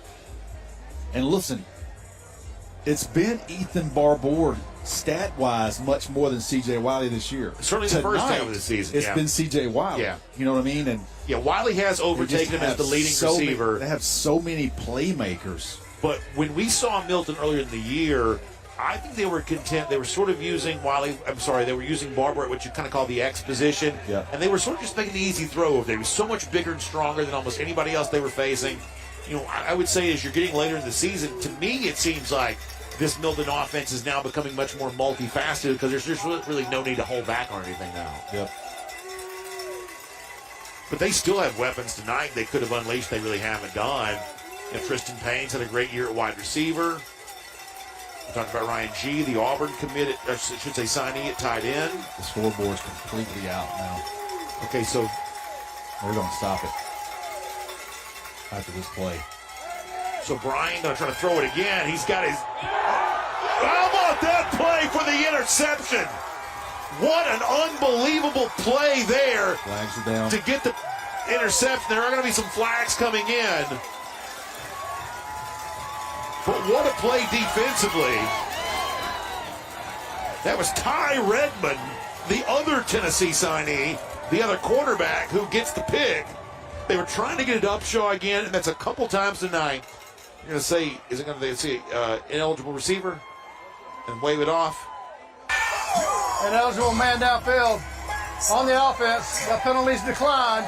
Result of the play is an interception. First down for Milton. So it's going to end up being the story of this game in some respects. So we got to watch now, Brandon, because the scoreboard is out, the play clock is out, means everything will be kept on the field. There's 6:32 a quarter. The good news is I got the official timekeeper beside me. So right here. So we'll try to help you out with all of that. Oh, what a play to come across. I mean, how about that beautiful play by the Tennessee signee, Redmond. A couple of times tonight, they've tried to force it to Jaden Upshaw. And by force it, I mean they just want to make sure they get him involved in the offense. And both those moments have resulted in interceptions, including the highlight play there by Redmond. Both the Tennessee signees at cornerback have looked strong here this evening, completely negating the Lee County passing attack. So we're third quarter action. Milton leads 49-21. The score is correct. 6:32 left in the third quarter. The clock will be kept away from your screen and our scoreboard here on the scene here. A little bit of a technical malfunction on that. Man, look at those games. Carrollton 20, Buford 17, Breda Pest Management score checker. Douglas County 28, Grayson 28. Two good games coming out of the 6A classification. Here's Kevin Maven Winchester. Speaking of changes of pace for Milton and offense, our first time, I believe that's the first carry of the night for Maven Winchester. I wonder, Ben Reeves, do not text me after the game. If they go on to win this thing in 2 weeks, are they going to be one of the national teams in that Geico series? I would wonder about that. Because that could potentially be a national championship game if they handle the business the rest of this night and a state championship game. I mean, when you think about it, you see a nice pass caught there. That's Tristan Payne getting more involved in the offense here. When you think about the Bishop Gormans and the Modern Days and the teams like that, I don't think that the California teams can play in that extra game. Okay. How do you think, though, this Milton team compares with some of those famous programs we always hear about every year? They can play with anybody. I think what I know about a modern day, numbers would be very difficult with a team like that. But I just have a hard time knowing that somebody could defend Milton for 4 quarters. They would have their hands full with them offensively. Anybody in America would have their hands full with them, especially offensively. They got so many weapons. And you've got a quarterback that's this good. And I will say this, though. Another thing, Brandon, a lot of these kids may be done and they're going straight to bowl practice. That's exactly right. They may run out of time. Would the last Georgia team to do that would have been Collins Hill a few years ago? Collins Hill went and played the Las Vegas team. They went and played the team from Seattle. They had 3 days of practice, and they went and played a game and lost. Yeah, that's tough. Yeah. And they really weren't going to do that, but ESPN, did so much for them. Nickel going to throw here. Trying to connect with Barbour. Barbour had the game's first touchdown. Yeah, I believe the way the calendar is now, Brandon, they may run out of time. C.J. Wiley and Ethan Barbour will be practicing with Georgia soon after the state championship appearance. And some of that, I would imagine, has to do with the fact that our state championships in Georgia this year are pretty late. Really. So last year, Daniel Calhoun, who played at Walton, played in the state championship game on a Wednesday night. He was at Georgia Friday morning. So it happens quickly. So that would probably eliminate the chance of someone like that going to play as a team. What I love about Milton is it's the easiest kind of football to understand. It's wide receivers who kind of create space, make it cover the full 53. They're obviously, deep threats, and then you run the ball in between that. It's just such an easy offense to kind of understand. As you see Wiley getting another catch, going to be wrapped up over there near the 28-yard line. I have covered C.J. Wiley. I met him when he was a freshman. This is a very quiet young man. So his recruitment didn't fly under the radar, but he did because he's not a real social media guy, doesn't do those types of things. He is just about football. And I think Terrence Edwards can speak for anybody because he's been around it as much. He's coached him. He's trained him. This is a kid that loves football a lot more than the recruiting part. And I think that maybe some people misunderstood something about Wiley a few months ago when he made the surprising commitment decision to Florida State that obviously didn't last I think a lot of people kind of read his body language to make it seem like he wasn't happy that day because he wasn't having the big smiles, things like that. He's just a more mild-mannered person, and so I think that some people kind of misunderstood that somehow he was making a decision he didn't want to make. I mean, I think like anybody else, he was just trying to make the best decision he could at the time. Obviously, eventually he chooses Georgia, and that's who he signs with. But I think that some people have kind of mistook that body language at times for being whatever, especially in the moment of committing to Florida State. But the truth is, this is the guy who's just sort of all about the business on the field. Let me tell you something. Had Georgia had to wait until Wednesday to sign him, there'd have been some nervous folks, and he didn't allow that. He ended it. Like I said, he told Ben Reeves after practice one day, he said, call Coach Smart, I'm done. And that's his way of handling it. Doesn't mean it's the only way to handle it, but it says a lot about him and what he's going to be at Georgia. I think a lot of people will be really excited. I also think he's playing with a little bit of an edge tonight that I don't know that he had when we saw him play earlier this season. Getting touches, too. Yeah. You get warmed up a little bit when you get some touches. And certainly he knew when he came, and certainly being part of this Milton team, they're going to spread it out. Nickel surveys the scene here. And I believe they may have gotten actually no contact, so Lee County is able to get back on this.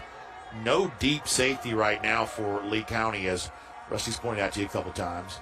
Going to hand to Lester. Lester likes that spin move. Drop there at the 25-yard line, though. That'll bring second down coming up. Is there any doubt in your mind that Milton's the best team in the state? They're obviously not in the highest classification. So if I had to go on TV game day style and pick a game, I would not pick against Milton against anybody. Doesn't mean they couldn't lose, obviously. I think Carrollton, Buford, and Milton, those three teams in any shape, fashion, or form would be really good games. Lester hit right away. I think Douglas County is worthy of some mention, but sounds like they had a quarterback injury and had to do some different things tonight. They're hanging on there. DJ Bordeaux had a great year. By the way, Jason Murray makes a nice tackle on Lester that time. Bordeaux had a great year. Maris comes back and beats Creekside. What a great coaching job by Alan Chadwick. Again. That quarterback. That's going to be the fastest state championship game ever. Oh, yeah. You better get your commercials in. You better believe that. Nickel now looks at an empty backfield. Lee County wants to bring pressure. Nickel just going to go straight ahead. He's going to run and score and high step his way to the end zone. And that may be the punctuation mark on a Milton advancement into a state championship game. Does not get talked about enough. The legs of Luke Nickel. Is he Haynes King? He's not. But he definitely can hurt you with his legs. It was almost Deion Sanders right there. He tried to get a little prime time, didn't he? Alex Nover, extra point. The other young man didn't handle his recruitment. Never once asked me about his ranking. Never once said anything other than thank you and yes, sir. And at the quarterback position, you got to be an alpha in the huddle. But the way you handle yourself kind of off the field says a lot about you. Been very impressed covering Luke Nickel. How did Miami get in here? Obviously, they recruited quarterbacks in Georgia. You think about Curry Brown from Lowndes who ended up at Miami, and they've recruited others too. Yeah. But how does Miami come in here, sew him up, have him committed for such a long time? Very little drama around that. I mean, somebody down in Coral Gables did a good job with that. They did a good job. I'll tell you this. Florida State was really pushing behind the scenes, and had they not had the season they had, that might have got interesting. Okay, that might have got interesting. I know that Florida State was trying to make a big run at him behind the scenes, but Miami does a great job holding on, and really took a lead for him and never let go of it. Yeah, good for them. Yep. The result of the play, the try is good. During the play, personal foul, roughing the snapper on the return team. That penalty will be enforced on the kickoff. When he jumped over. Hughes is beating Coffee. I believe I just heard that's a final, so Langston Hughes will be in the state championship game. So congratulations to Langston Hughes on that. We're going to use this opportunity to take a timeout here. It is all Milton right now, 56-21. Dang, where you get this car? You need to join the union. The yo-yo? Absolutely. Yes, you can get 10 of these.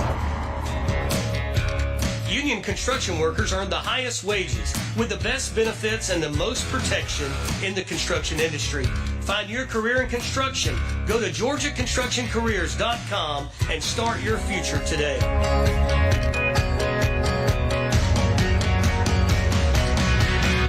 What happens after you graduate?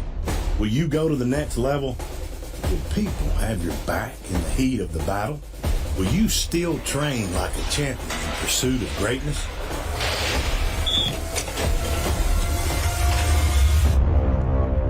You will when you become an IBEW electrician.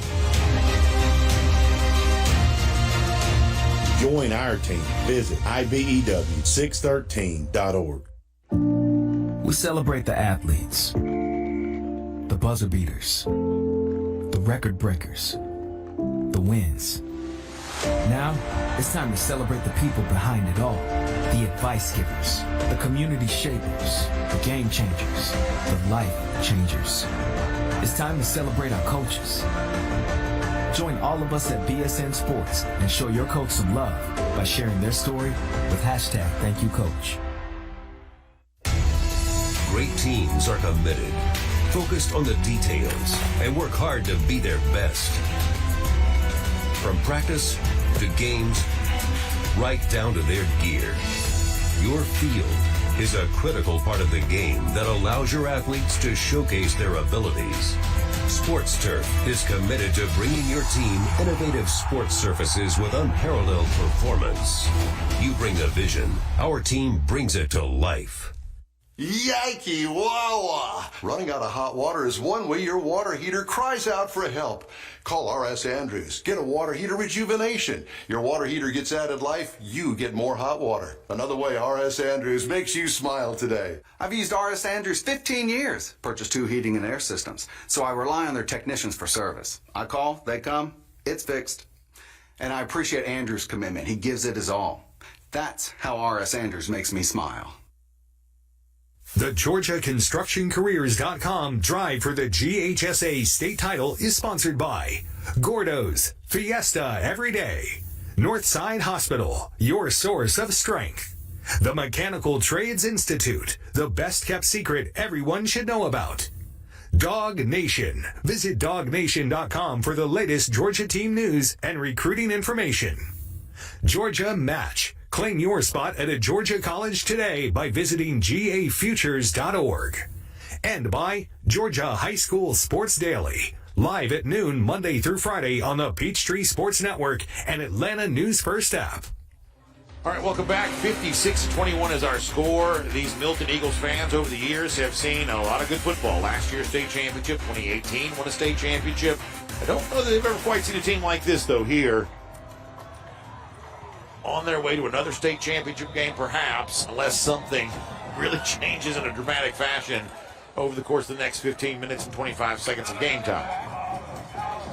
Yeah, this is listen, credit to Milton because you said it, Brandon. It got 21-21, and all the momentum was with Lee County. It really was. All they did was come right back down the field with 2 scores. So, 3:25 to go, third quarter of play. This is a Lee County team with 38 seniors. Many of these could be preparing to play their final moments of high school football. So, always emotion here. Tough deal there. Look how tough he is. Just fighting to the end. Cromod, the Florida State signee. It's the way you have to handle him. You have to game tackle. You really do. You're not going to one-on-one him. Caleb Bell back in, too. Good to see him. I didn't see 50 come back in. Maybe he did. I have to check that. Came out earlier. We saw Cromod as a freshman. Saw him last year. You see Brian, another big carry for him up to the 34. He gets like 13, 14 yards on that. We saw Cromod last year. He's had big, like explosive, exciting highlight gains in all of the games we've had a chance to see him. And hard to believe that career's coming to an end because we've obviously enjoyed following him now for 4 years. He was a really productive player even as a freshman.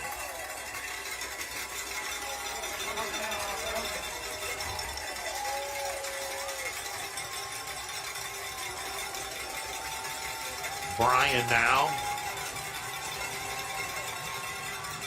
Handing to Chroma. Chroma to the 40. So his fight is not diminished. It is a final there. Coach Stevenson from Calhoun beats Stevenson. So how about that? Trying to keep all that straight. Bryan again going to be wrapped up by nice tackle that time by Mekhi Jones. Jones had an interception earlier. You're going to see Braden Jacobs there in street clothes. He's got a crutch on and he's leaning a little bit. You know, he rolled his ankle there early. You hope that's precautionary. Yeah, just precautionary. Go ahead and get him out. Yeah, because he's got time too. Certainly, that'll be something that you'll pay attention to. Whoever, they'll be Langston Hughes that will face likely Milton now. But hopefully he'll be okay and get a chance to play his last high school game before going to Clemson.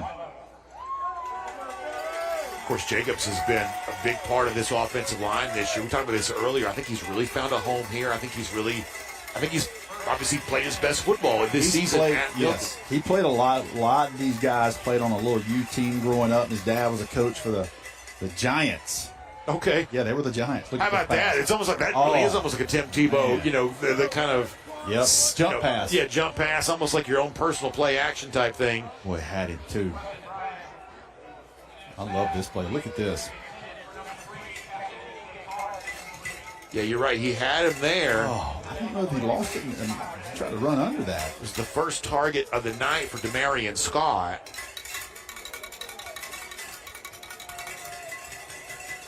Now 78 seconds to go in the third quarter. Lee County looking at a second and 10.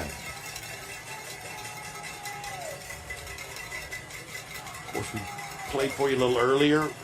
Famous Lee County fan Luke Bryan, he checked in to kind of wish these Trojans players well before the start of this game. As Bryan, the quarterback, no relation, takes him to 49. Guarantee Luke Bryan will be tuned in at 4 o'clock tomorrow. That's exactly right. SEC champion. What a weekend this is. I love this for our state. I love when the state playoffs kind of stretch to the Final Four here in each of these classifications. He's back in. Yeah, nice to see that from Caleb Ellis, the Georgia Southern signee. That SEC championship tomorrow is going to be something. I don't know, man. I just talk me out of it. I've got a really good feeling.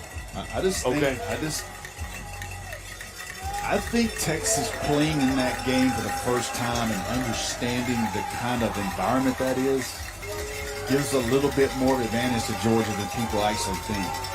I heard Kirby Smart's remarks on Thursday about what the SEC championship means to him, telling the story about listening to an early, I'm assuming that was the very first SEC championship he was talking about, game between Alabama and Florida, listening to them on the radio. And, to me, those words were so nice to hear because obviously, as you see Bryan running again, the future of the SEC championship game is not 100% certain, or really any conference championship game. Correct. But in this league, in this part of this country, that game still matters. And you kind of wonder for Georgia tomorrow because they do know that history and they've lived that history.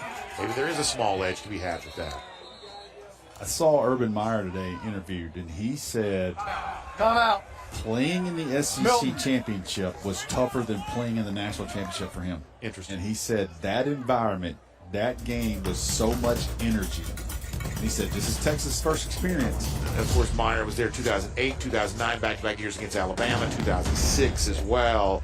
You see our social media showcase here, brought to you by Gordo's Cheese Dip. When you snap a photo and use the hashtag Gordo's and the hashtag ScoreAtlanta, you can have your chance to be featured on air during next week's game. So make sure you do that. Remember to fiesta every day with Gordo's Cheese Dip. If I'm being completely honest with you, one of the things I will say is I do believe that Texas plays better this time than the first time. I respect, no question. I respect Steve Sarkisian as a coach. I think he's a sharp offensive mind. I think that he got really, just manhandled by the Georgia pass rush, and somehow, some way, they're not going to just sort of stand there and let Georgia just maul them again the way they did the first time around. They're going to have some sort of counterpunch to that. You almost have to imagine. I think Carson Beck's heating up the right time. I do too. I think Beck's played much better as a player. I really do. And I'll say this: I don't know all the X's and O's and all the grades, but Georgia's been a different team with Monroe Freeling at left tackle. Freeling's brought a nice spark, and in fairness to Ernest Green, the other left tackle, he's been injured. He's been hurt. He's been hurt. So it's not like he can't play, but exactly being hurt. and trying to do. Let's see if he gets out right here. Cromont trying. He's going to cut back the right side. Going to be wrapped up. Yeah, nice tackle there to prevent that from happening. Good job defensively. That's Hayden Tumenia, a name we haven't called as much tonight, but Tumenia is. I love stories like this. Tumenia, who just makes that tackle, and you're going to see this here. This is not one of the major college prospects on this team, but it's probably the heart and soul of this defense. I know the most vocal leader, for this defense. That was his 11th tackle for loss of the season. 108 tackles on the year coming in. Tumenia has had an unbelievable career here. The 5'11", 220-pound senior. One of the cleanest, most vicious hits I've ever seen in high school football. He put on Jeremy Hiklinski last year in the state championship. Yep. And I'm telling you, Hiklinski was kind of out on his feet. And it was clean. It was a straight pass rush up the middle, but it was in person. It sounded like a shotgun going off. Yeah, it was a great game, and I have to admit, a pretty big upset. I mean, in my mind, in everybody's mind. Walton was Milton last year. They were explosive on offense. A ton of seniors. Milton was the juniors that got hot. That's right. They were a year ahead for me. I kept thinking going into that game, what a nice run by Milton to get here. Oh yeah, what a nice run. What a great way to start a lot of this momentum in the all season. And I left there going, holy smokes, they got 17 returning starters. Do you see a team like that this year? I mean, Douglas County. Yeah. Douglas County. Arian Gregory. When we Devin saw Carter, them at the beginning of the year, I was so impressed. Jordan Carter. And I think we knew they had really good wide receivers. I think we knew that. Yes. I thought they were bringing some other things to the table. I thought they were really good defensively that night. Now, obviously, This was not a very typical Cedar. We saw them against Cedar Grove the first time this year. Yeah. It's not a very typical Cedar Grove team. Yeah. And we saw, obviously, Gainesville beat them, a little bit later on in the year. But that's a really good Douglas County team. I'm telling you, that they're going to be the off-season buzz. Johnny White's done a good job, but if they can beat Grayson right here, they're going to go to the state championship. Obviously, sounds like a quarterback injury. They're having to play James Johnson, the USC signee. But they are a year ahead of pace. They are a very, very sophomore and junior-heavy football team at Douglas County. If they can get James Johnson into left guard, I believe he'll have played all 22 positions. They love him, man. They love him. All right, so that is the end of our quarter here. Milton on top and leading 56-21. Game's had a lot of highlights, but it has been all Eagles as of late, and that means they are 12 minutes away from punching a ticket to Mercedes-Benz Stadium for the state championship game. We interrupt with breaking news. Every day, all day, stream the stories that have you talking near and far. A chaotic chase involving a Gwinnett County Transit bus. From hundreds of local reporters and meteorologists spanning the country. Take a look. The road is washed out. The all-new Local News Live streaming app. Search LNL on your TV, on your phone. Step out of the way so you guys can get a better view. Local News Live. Always streaming. Always free. This is a Peachtree Sports Network weather update, powered by Atlanta News First, sponsored by Cool Ray. I'm meteorologist Jennifer Valdez with your Peachtree Sports Network weather update. Tonight, temperatures will be cold once again. Low 20s in Rome, mid to upper 20s in Gainesville and Atlanta, 27 in Augusta, even near or below freezing in far southeast Georgia and along the coast. So if you do have Friday night plans, make sure you bring your warm winter coat. Although it was very chilly on Friday, we will be a little milder on Saturday. So certainly good news for the weekend, especially if you plan on doing some holiday shopping or holiday decorations. Maybe getting that Christmas tree. Temperatures will warm to the mid to upper 50s. We will be dry overnight, looking great on Saturday. We'll keep it dry Saturday. As we head into Sunday, increasing clouds, but that rain will hold off until Monday with several waves of rain next week. Welcome back, everybody. Fourth quarter about to get underway. Brandon Adams, Rusty Manziel, Kaylee Manziel in our host position. Our final episode of the drive for the GHSA state title presented by Georgia Construction Careers.com here tonight. Of course, we appreciate everybody streaming in Atlanta News First, watching on the Peachtree Sports Network, and of course our friends from WGCW in Albany checking in tonight too. We're glad to have you with us, and man, I always bittersweet when a season like this gets ready to come to a close. They got Chroma lined up as the Wildcat back. Milton's kind of ready for that, though. And they will have to once again keep the clock on the field. We're right next to it, so I can give you a couple of minute heads up as we start. Why don't you do this? As with the game's going on, I just want you to count it down. 11:54, 11:53. I just want you to do that, 11:52. Just going to keep that going. Well, maybe pull out my math progress reports from high school. Look at the wide split here for the bottom of the field outside the numbers. Yeah, way out there. Let's see if they get it Chroma. Trying to get Jordan Houston involved there. Brian, though, going to keep it again. Interesting, during the commercials I go to my social media, a lot of people kind of wondering how that young man ended up at Georgia Southern.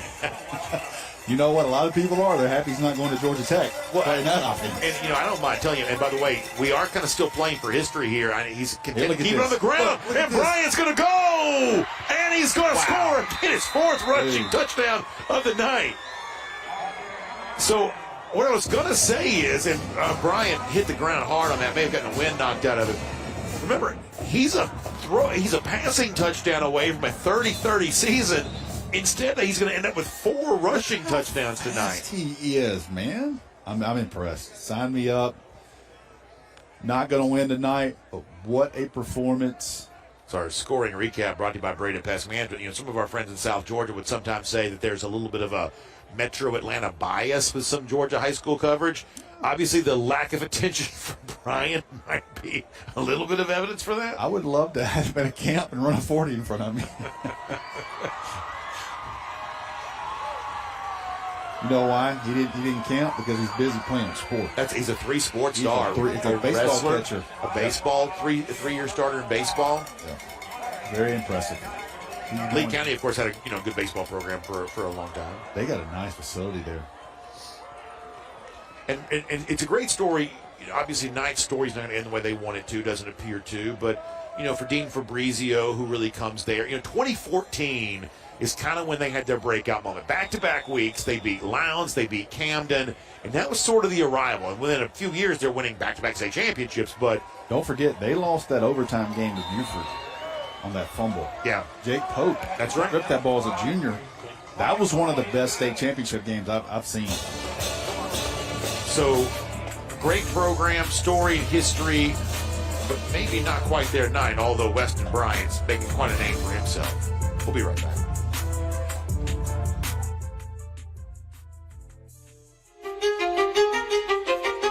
So when I got in the program, I was 18.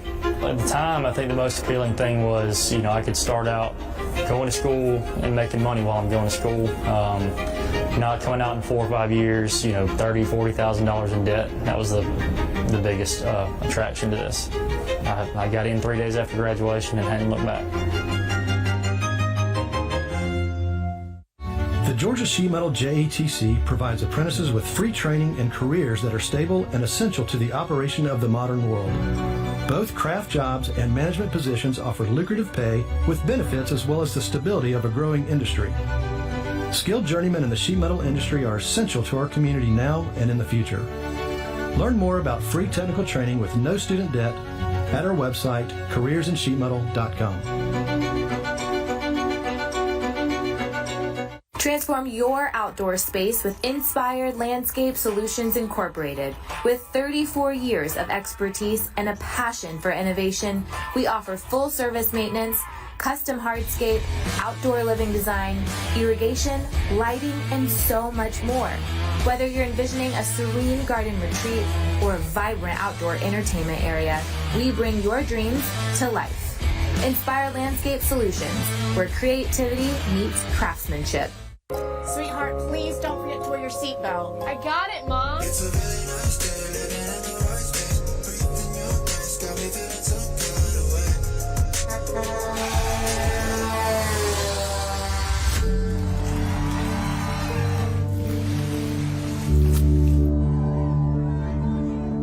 In the blink of an eye, so many tomorrows can disappear. Buckle up for your future. Every trip, every time. A message from the Governor's Office of Highway Safety. 56-28 is our score. I was joking with Rusty Manziel during the commercial break. I was almost wanting to scream at Brian and say, get down before the score. Obviously, we've talked about this a little bit tonight. He has a chance to, what we believe to be the first ever 30-30 guy in Georgia history. Go ahead. With 30 passing touchdowns and 30 rushing touchdowns. He needs one more passing touchdown. He's got 4 rushing touchdowns tonight. I hope somebody on the Lee County sideline knows that and at least gives him a chance to break. That's an all-time. That may never be broken again. The ball's up for grabs here. One of the Milton players were able to step up and get that. They had to know that coming in. Yeah, it's been talked about some. Somebody has to say, Coach, we got to let him throw a few. We got to let this thing air out a little bit. There's our high school special teams talk of the week. Exactly. I don't think we've ever done a game where we didn't see the ball pinballing on a kickoff at some point, and we finally got one right there. And unfortunately, you also have a Milton player a little slow to get up on that. That's Mekhi Jones, really good safety. He's got a interception already tonight, so we'll try to give you an update on that here coming up. Let me also, while we have some time here, give you a shout-out to our friends at Breda Pest Management, big sponsors of ours, great supporters of Georgia high school football. And don't forget that no matter the season, no matter your pest issue, Breda Pest Management will protect your home inside and out from bugs, termites, wildlife, and mosquitoes. Breda is proud to sponsor Georgia high school athletics. You can get started today at BredaPest.com. That's BREDA. BredaPest.com for more on that. Of course, big day coming up on Sunday, the celebration of the flag football and tackle football here in Georgia, the awards. Ceremony going to go down on Sunday. Get a chance to see it on the Peachtree Sports Network. Mr. and Mrs. Georgia in football history. That's going to be an awesome thing. And, we've said this before, but hard to imagine that the state of Georgia didn't already have a Mr. Georgia football. And obviously, with the growth of flag football, you want to honor that too. But a really incredible thing. And unfortunately for Mekhi Jones there, he's going to have to be helped off the field. So if you're a Milton fan, let me say this, we'll get back to the event on Sunday. If you're a Milton fan, you are starting to keep track of this here a little bit. So It's a big night. You're going to win the state semifinals. We've seen Braden Jacobs have to leave the field, starting left tackle, the Clemson signee. He comes back out, not in uniform, and now Mekhi Jones, an outstanding safety. He is not able to put a lot of weight down on that, call a lower leg injury. It appears to be an ankle, but I'm obviously not a medical expert, but it's what it appears to be. So if you're a Milton fan, you are keeping track of some of these injuries. This win is slowly becoming a little costly for you. What you think about, what you don't think about with a team like this. I'll tell you, I just played. You take a team like Milton, because obviously it's a lot more summer work than when I played with the contact periods and all that kind of stuff. They get to do the practices. But Brandon, when you start in August, if you play until December the 16th to 17th, you go 20 weeks of practice. Yes. 20 plus games now. So you go the 4 or 5 weeks in August, and then you do the 15 games. You're talking 20 weeks of practice. Yeah, that's right. So injuries can mount up on these teams in the end, and certainly you play a physical team like Lee County, that adds a few things. Speaking of injuries, too, for Lee County, I'm not saying one player makes a lot of difference, but a guy that I have not seen from them tonight is Greg Batson, an outstanding linebacker. He's had a very big year. You saw Kevin Maven Winchester almost hit that hole really hard. And he had it, too. They got 2 good backs. Really? They got 2 backs that can roll. Maven Winchester, also a senior. You could imagine that they'll have more guys waiting in the wings for the future.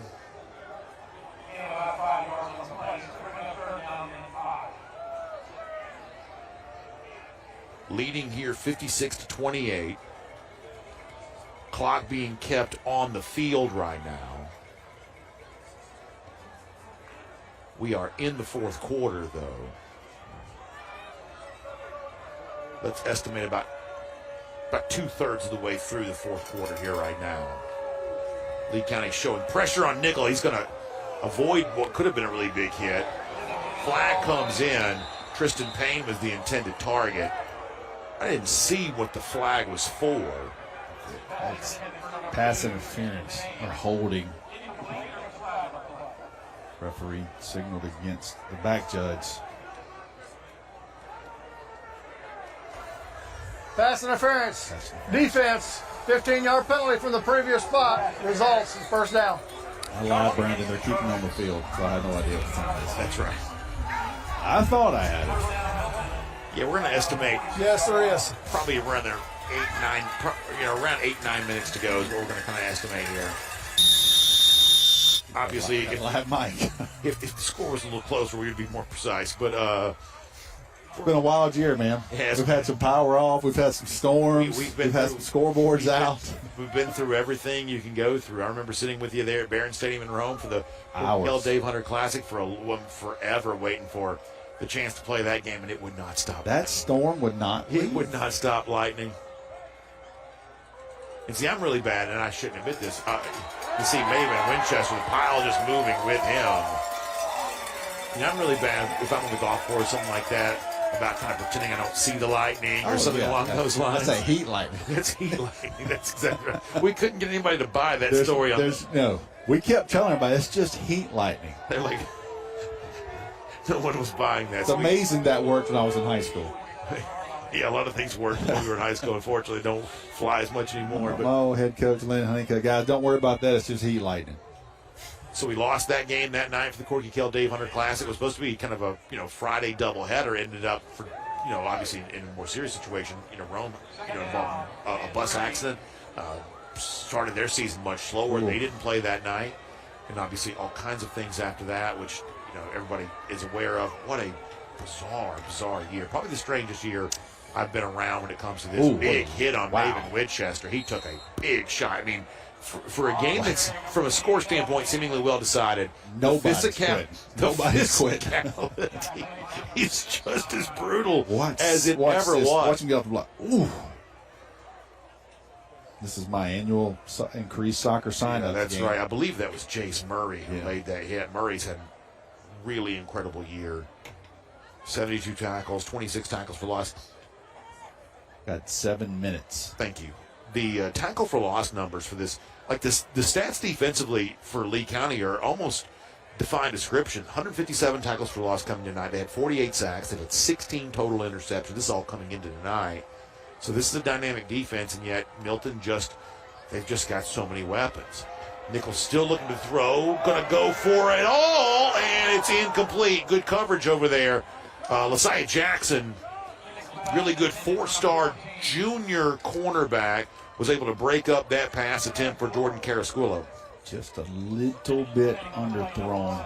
And as we talk about Walton last year losing that game and all those seniors, that group that had played together all that time, Milton's got a chance to do something really special and win 2 in a row, but, man, they're going to have a lot to replace. Oh, yeah. They're going to have a lot to replace. This is the winningest senior class in Milton history. No surprise perhaps there. And as we talked about a little earlier, Ben Reeves saying, listen, for all these guys playing right now,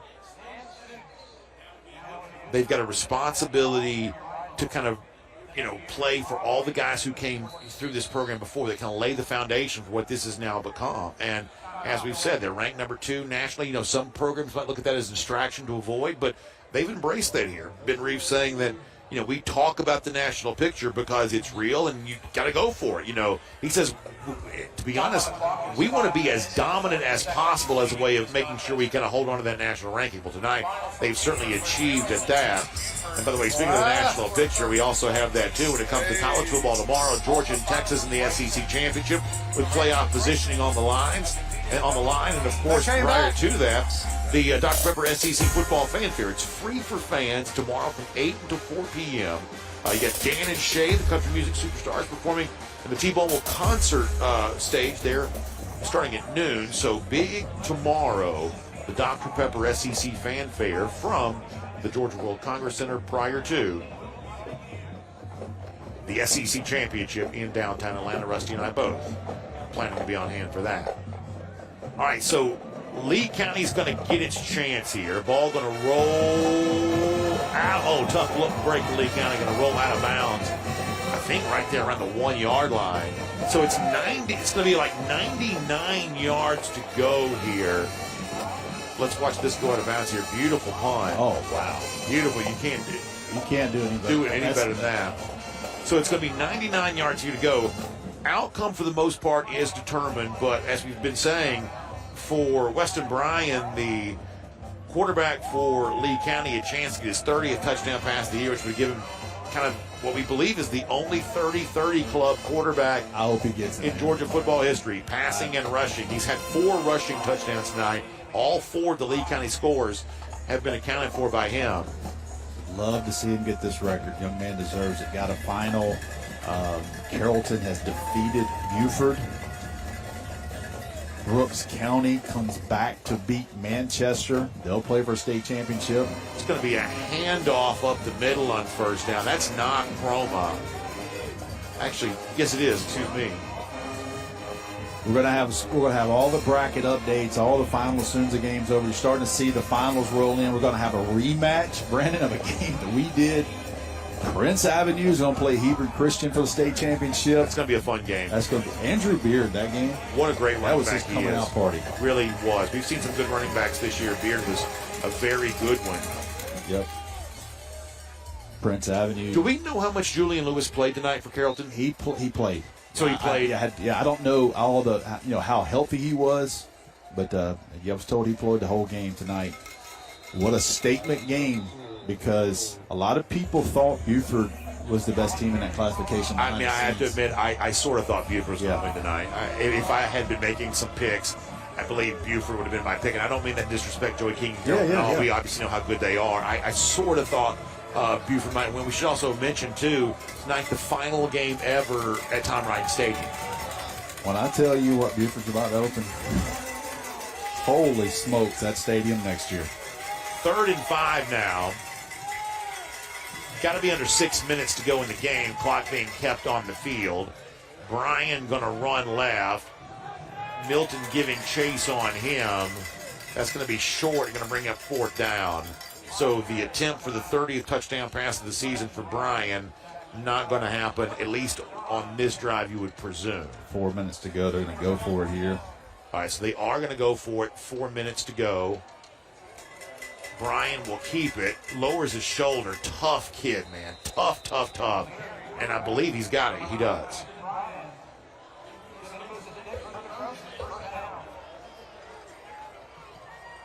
Coming into tonight, 1,241 yards rushing. You know, Usmani Chroma is obviously a guy that a lot of our audience is familiar with going to Florida State. You know, 1,290 yards rushing for him. Bryant's almost rushed coming into tonight for as much as Chroma has. As you see Chroma getting his turn to the carry here. Yeah, you face a team that they have scored so many points. They've been so explosive. I think the biggest thing here is they've been unable to get anything in the pass game against. Yeah, that's exactly right. Milton. They got another injury here. Got someone down. A.J. Benton. I tell you, that's another. Obviously, we don't know the severity of any of these injuries, but that's another pretty sizable name for Milton now. Going to be slow to get up here, so costly in the final minutes for Milton. We're thinking, is it under 4 minutes we're thinking it is right now, Rusty? Yeah, under 4. A little bit under 2. We're now at 2 minutes. Okay. Clock is now ticking 2 minutes in the game. So we won't call it a 2-minute warning, but it is essentially functioning like that with the injury time out here with 2 minutes to go. So it'll be Milton moving on to face Langston Hughes. And, you know, obviously a couple of years ago, Hughes was one of the most dominant teams we've ever seen in the state. Not talked about as much this year. Yeah, they're probably good with that. Yeah. Just fly on the radar, get here. Benton looks like he's leaving okay right there. So anything with him appears to be precautionary. I don't know if it's the same story with a couple of the other Milton injuries, but that one looks pretty good right there. And again, you got time because they'll play on the Wednesday, I believe, the 18th. So you're talking about, you got 12 days. Yeah, and you're kind of rolling. I mean, it's interesting. You're going to roll from like state championships right to the first round of the college football playoff, all kind of right there together. Yes. Oh, yeah. We're going to go from the Wednesday state championship game to a Friday night playoff game. Bryan leaps over a defender, gets to the 20-yard line. So we're under 2 minutes, kind of clock ticking. Can he get a screen to Chroma and take it to the house to get that? Wouldn't that be fitting to break a record with those two? Oh, it'd be so great. Just to break a record like that. Chroma going to try to get what he can here. He also deserves a lot of credit for how hard he's fought what has been, I would imagine, a very interesting week for him. You know, you can only imagine for a guy like that what it's like to get that much attention. You know, obviously he made the decision this week to change his commitment from Georgia to Florida State, signing with Florida State on Wednesday. That's a lot of attention for a young man to receive. You wonder what it feels like to be on the receiving end. It's not an easy thing, and I've been doing this for a long time, and there's a lot of emotion on those decisions, but there's a lot of pressure on those kids. What we got here? He's going to throw it. Brian going to try to. Going to now have to just sort of dump it off. It's going to be incomplete. It'll be second down. Yeah, I'm like you. Did Brian take a shot there at the end? Man, what a tough kid. He's going to take a couple days break, and he's going into wrestling. That's a grown man. Something else right there. That's a grown man. I tell you what, I don't know that you want to be on the mat with that guy. I would imagine he does. I would imagine that he knows how to get leverage pretty well. Yep. Yeah, I mean, it's obviously a great night for Milton, but, you know, certainly Lee County's earned a lot of respect for how it's played. And at one point in time, it was 21-21 here. They were certainly in the battle. Milton just found the extra gear after that. Brian picks up the snap. Ball came loose. That's going to do it. And that's going to be it right there. So Brian had to scoop up the snap after initial mishandle. Terrence Spencer among those to come in there and get involved with that. Gage Lawrence, too. So after he picked it back up, Spencer just came in and dropped that big bear paw on it and knocked it free. Can you imagine the energy around here for 12 days knowing you're about to play another state championship? Yeah. How do you feel about, and this can't be helped, but how do you feel about the layoff? Now, obviously, this is a Super Bowl type thing where you kind of go 2 weeks before the game. Is there any concern about that? No, not really, because like I said, they've been practicing so long.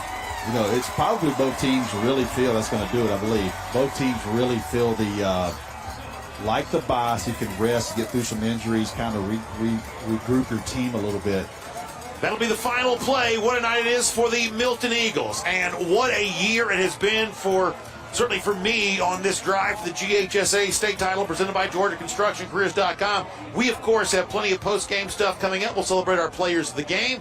We'll get a chance to hear from Ben Reeves, but I would be making a huge mistake if I didn't take a moment to say, Rusty, thank you to you for your great partnership on air. It goes by so fast.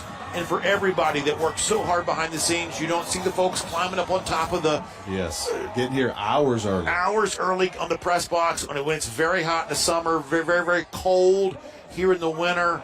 There are so many people that make a broadcast happen, and I just find myself so incredibly thankful for everything that happens here to make a broadcast like this function the way that it does. The happiest moments really of my week almost or when we get a chance to all come together and do high school football. And if all of you have as much fun, even a portion of the fun watching it that we have putting it together for you, I know that I'll just be incredibly happy to hear that, because this is truly a privilege that I enjoy each and every week during the fall, and I am always sad when it comes to an end. But with that sadness also comes the respect for a team like Milton that gets a chance to play for a state championship. We love telling these stories, and Milton has told an outstanding one throughout the year, and perhaps the best chapter still yet to be written.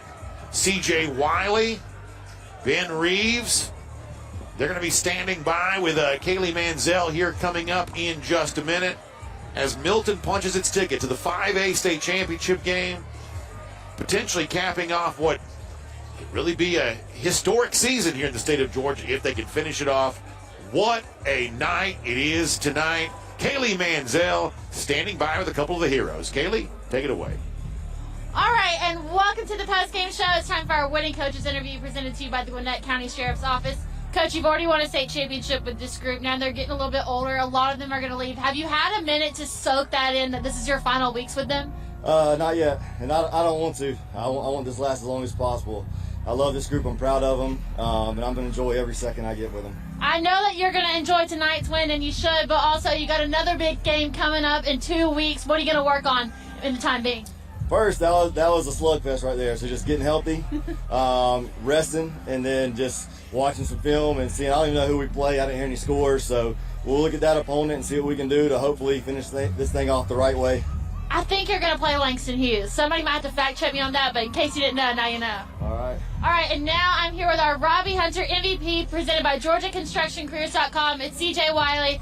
CJ, I've been watching high school football all season long, for 5 years actually, and that one-handed catch that you made in the end zone is one of the best plays I've ever seen in person. I watched the replay of it back probably 5 times. What was the play call, and what was going through your mind when you caught it? Coach gave me a scat ball, so I just trusted my quarterback, did my route, and just made a play. Well, you signed with Georgia on Wednesday. What kind of player is Georgia getting out of you? I say they're getting a hard worker, a team player, and a guy that wants to work every day. All right, well, tonight you are a Robbie Hunter MVP, but first, this is our Kroger game ball. It's been signed by all of our MVPs from this season, so if you'll sign it and you'll just give it back, you're going to be the last person that gets to sign this ball, so you can take up all the rest of the room if you want. All right, just going to hand that back. And then this you get to take home with you because you are our Robbie Hunter MVP. This goes home with you, and we will be watching you guys in the state championship in 2 weeks. We'll be right back after this with our Gatorade Players of the Game. Thank you. Thanks. You have a vision, a dream. Doers like you drive the heartbeat of our community, creating jobs and the foundation of our future. Growing your business, reaching your true potential takes the right partner. At Gray Digital Media, we can help because we know local. Our marketing specialists know how to reach your customers here and everywhere. Our experience spans coast to coast, but our focus is right here in Atlanta. Building, connecting, finding solutions, exceeding expectations. Together, we thrive. You do what you do best. Create and innovate. We'll do the rest. Gray Digital Media. We know local. Let's connect today. GDMAtlanta.com. A new era has begun. NXT is now on the CW. The next generation of NXT superstars are ready to take over Tuesday nights on the CW. Let's meet the next generation of superstars from sports entertainment's hottest show. It's the leader of the Whoop That era, Trick Williams. He's the two-time NXT champion that electrifies the crowd each night with a crowd chanting, "Whoop that Trick." ATL, you already know what time it is. It's Trick Willie, man, NXT superstar, Mr. Whoop That himself. And we're going to turn up, man. CW is going to get a good show with us because we got the hungriest people from all over the world working hard, busting their butt every single day to put on a good show just for you. So check us out on the CW network. We're going to turn up. Don't miss NXT every Tuesday night at 8 p.m. on Peachtree TV, Atlanta's CW. Are you ready for a match made in Georgia? Georgia Match is changing the way Georgia high school students go to college. There were so many different writing prompts, and it was a lot. It was very time-consuming and difficult. It was kind of like a nerve-wracking thing. And I was like, oh, I actually have to think about college. I didn't know if it was worth going to college, maybe go to work and start my life that way. A lot of students do experience stress and anxiety. They don't know what colleges they could even have a hope of attending. The main issue is how complicated the college going process is. $50 for this college application, $25 for this, $75 for this one. It's tedious. There's a lot of information. It's just a kind of a daunting task to go through all the paperwork. She wasn't thinking about college, but I was. I was like, this sounds so easy. Why wouldn't I apply to college with this? It has all of the colleges in Georgia that they look to be pre-qualified for. It's explaining the Georgia colleges that you're eligible for based on your Hope GPA. It was better than like searching schools one by one online. There was probably about 20 to 25 on the Georgia Match that came in. There's so many colleges out there, but Georgia Match made it easier for me to pick out which college I wanted to go to. They are pretty surprised at how many options they have. have in the state of Georgia. Georgia Match takes into consideration everything. They do the hard work for you. They can just click save my spot. It is as simple as that. They give you a beginning push to just motivate you to even apply. Without having to spend hours on end in front of a computer repeatedly entering in the same information. Several students came up with their letter and wanted to know, are they serious? Like, I could really apply to all of these. And yes, it's real. I got into about 6 or 7. It saved me hours of application times and money. Look at all these schools I can apply to and actually get in. And it was just like an exciting feeling and confident booster for sure. Her plan was to go to Clemson, but with Georgia Match, it only made sense that she stay within the state of Georgia. Students don't know what is all in Georgia, and there's so many other options that they might not ever even think about. And they don't realize how good Georgia schools are. It's an excellent program for the students to know all of their options. The Georgia Match program did take away the intimidations of trying to find the right school that fit him. I didn't know that she could get accepted into so many schools. It made me happy. As soon as I saw my colleges I got accepted to, I almost made a decision immediately. I get my Georgia Match results back, and I'm able to go through an easy application process with no money down. They have so much on their plate right now. Anything to make decisions easier. I think Georgia Match gave her a lot of confidence. Be responsible and accountable for his choices is probably one of the greatest accomplishments a parent can have. If I didn't see these options with Georgia Match, the amazing results that I got, I probably would have ended up at Clemson University. It makes me super confident about what I want to do. If Georgia Match didn't exist, there's no way I would be applying to 25 schools. It quickly boosted my confidence, thinking, okay, they want me. The state of Georgia just does a wonderful job of giving our kids options. Seeing that list was super inspirational, motivational. You say, oh my gosh, my options were 0, and now it's the world. And it gives them hope. It's nice. It definitely builds my confidence. It makes me think I'm like the smartest person in the world. I claim my spot with Georgia Match. Yo tengo mi sitio con Georgia Match. I claim my spot with Georgia Match. I claim my spot with Georgia Match. I claim my spot with Georgia Match.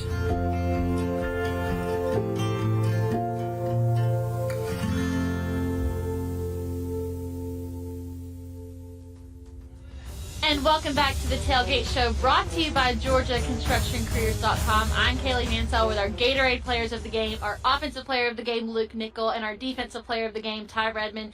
We've been talking all night about how cold it is, but you're the quarterback. You've got the ball in your hands at all times. How do you overcome that, and how much more difficult is it when it's cold? Yeah, I feel like it's just one of those things that, you got your teammates out there. You can rely on them, just going out there and make a play. I think that's been the biggest thing for us, is just going out there and trusting in our guys, and that's what got us that win tonight. One of the things I talked about with the coaches before the game is Lee County has won every playoff game by 40 points or more up until this point. You knew you were going to face a high-powered offensive team. What was the defensive mindset going into tonight, and how do you feel like y'all executed that? To attack, the objective at hand, 9 and 32, they're great players, but we know if we had stopped them, we knew if we got a little bit of stops, the offense would take over and, do what they do and get us up. So on Sunday at 3, you're going to be a part of the Score Atlanta Mr. Football. What is it like to be one of the first people that's involved in that? And is how big of an honor is it really? Yeah, it's pretty cool. Such a great honor. I'm excited for it, just to be a part of something that's really cool like that. Part of the great players in Georgia. So it's a huge honor, and I'm really excited for it. Yeah, making history. Yeah. All right, we got to talk about the interception. We watched the replay on that. I mean, what was your read on that ball, and at what moment did you know that you had it?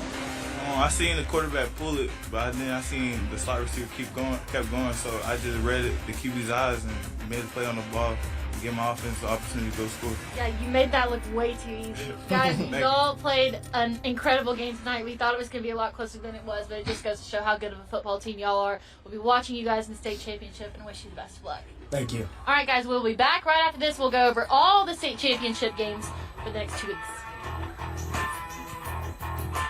Journeyman with Local 85, when you turn out, you can be hitting 6 figures. Hey, I have your back, you have my back. We're going to do this together. We're one for all for one. College just wasn't for me.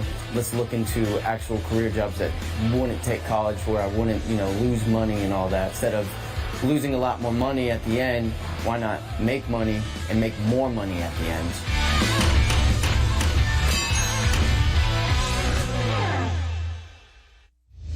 you interested in becoming a deputy or a jailer? The Gwinnett County Sheriff's Office is hiring and looking for individuals passionate about protecting and serving their community. If you are 18 years or older, join our team by visiting GoGCSO.com for more information. Gwinnett County, together we can make a difference.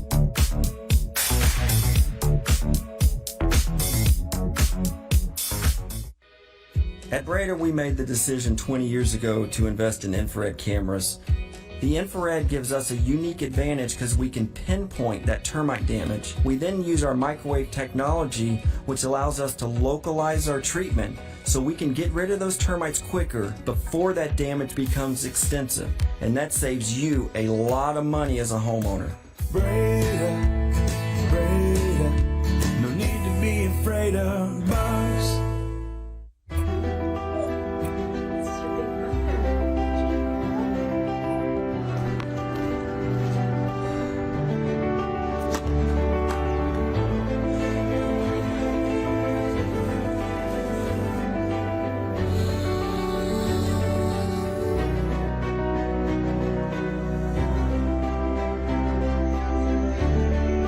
For a healthier future together, look to Northside Hospital.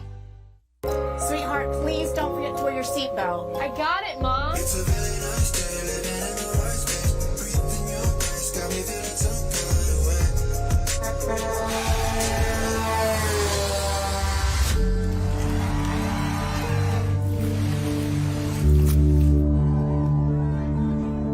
In the blink of an eye, so many tomorrows can disappear. Buckle up for your future. Every trip, every time. A message from the Governor's Office of Highway Safety. Welcome back to the Tailgate Show, brought to you by GeorgiaConstructionCareers.com. I'm Kaylee Mansell with Rusty Mansell. We thought that this might be a game for the ages, but Milton took it and ran with it. It just goes to show how much talent this team has and what they've been building here at Milton. First of all, I want to say congratulations to Lee County. Yeah. Really good football team, 13-1. I took time to walk out on that field just now, and I shook the hand of the quarterback. What a game he played, what an athlete he is. Social media is buzzing on him. He got a chance to play on TV tonight. But you got to talk about Milton. They're on one of the historic runs, one of the best teams in the country. Mm-hmm. They handle business. They're so efficient. They're so good all over the place. They stress you. They got one game left, but I can tell you right now, Milton can play with anybody in the country. I'm very confident in that. Yep, Milton will be playing in the 5A state championship that will take place on Tuesday. But why don't we go ahead and show you the other state championship games that will take place. This is our brackets brought to you by the Southeastern Conference. So 6A in a turn of events, it's going to be Grayson and Carrollton. Carrollton was down at the beginning of that game. They come back, beat Buford 30-17. They're going to play Grayson. Yeah, look at Grayson. They lost the opening game of the season. They lost to Collins Hill. They go on the road to beat a team that wind up winning the 7A state championship in Alabama last night. They beat Thompson, and their season kind of turned around right there. Got some things worked out. Defensively, Grayson is extremely good. They're going to face Juju Lewis and that Carrollton offense. It's going to be a great game for the 6A state championship. Yeah, what a matchup. Like you said, Grayson defense, Carrollton offense. We'll see how it goes. All right, 5A. Tonight, Milton won here. Langston Hughes over Coffee, 49-26. Langston Hughes is a program that's been in the state championship really recently. They know what that pressure feels like. It's not an easy opponent. Yeah, Langston Hughes beating Thomas County Central last week. I think they made a statement, and they backed it up tonight, beating the defending state champions, Coffee, by a good score. They're going to face them. They know what they're facing, but I can tell you this without hesitation. Langston Hughes will not be intimidated at all, and they will come in that game with a goal of winning this thing and winning a state championship in the 5A bracket. All right, in our 4A bracket, Marist Creekside was close the whole game. It's just so tough to face that Marist offense. You have so little time of possession. Yep. They're going to face North Oconee, who scored 20 points after being tied 7-7 against Blessed Trinity. 4A state championship, Marist and North Oconee. Yeah, I'll say this about Ed Dudley and Blessed Trinity. I think they were a year ahead getting here to the semifinals. That'll be a team for the next 2 years you will not want to face. They're going to have a really good football team, but North Oconee, I picked them to win the state championship about 3 weeks ago in this bracket, and they're going to be tough. But Marist offensively, the game goes so fast. It's such a unique matchup. It's going to be a great game. Tough to prepare for, too. For our 3A bracket, LaGrange came back and beat Jefferson 21-13. They're going to face Calhoun, who we saw earlier this year play a really tough Cartersville team, but they have really battled their way back and earned their spot in this 3A. Two teams we saw right here on Peachtree Sports Network that lost games early. LaGrange got beat pretty good in the Corby Kell Classic. They were beat up. Shout out to Matt Napier and his staff. If you want to talk about a team that's going to bring an entire city to Mercedes-Benz, there will be not one person left in LaGrange that night. Calhoun obviously will travel well back into state championship. Shout out to Clay Stevenson and that team for rallying. Both of those teams didn't start out the way they wanted, but they're peaking at the right time. I'll get a chance to do that game too, so I'm excited about it. Yeah, if you're planning on doing any speeding in LaGrange, that would be the day. Everybody's going to be there. All right, our Class 2A. Wow, Burke County over Rockmart 35-22. I know you're really high on Rockmart going into the playoffs. They get beat tonight, and they're going to face Carver Columbus, a team that always seems to be in that position. How about Franklin Stevens, former coach in McEachern, goes back home, goes back to Burke County. The second season he has them in the state championship. He's been there before. He's won it before. Carver Columbus, a team that historically has been really good. Been down a couple years. They're back. I'm interested to see what they have. I get a chance to do that game.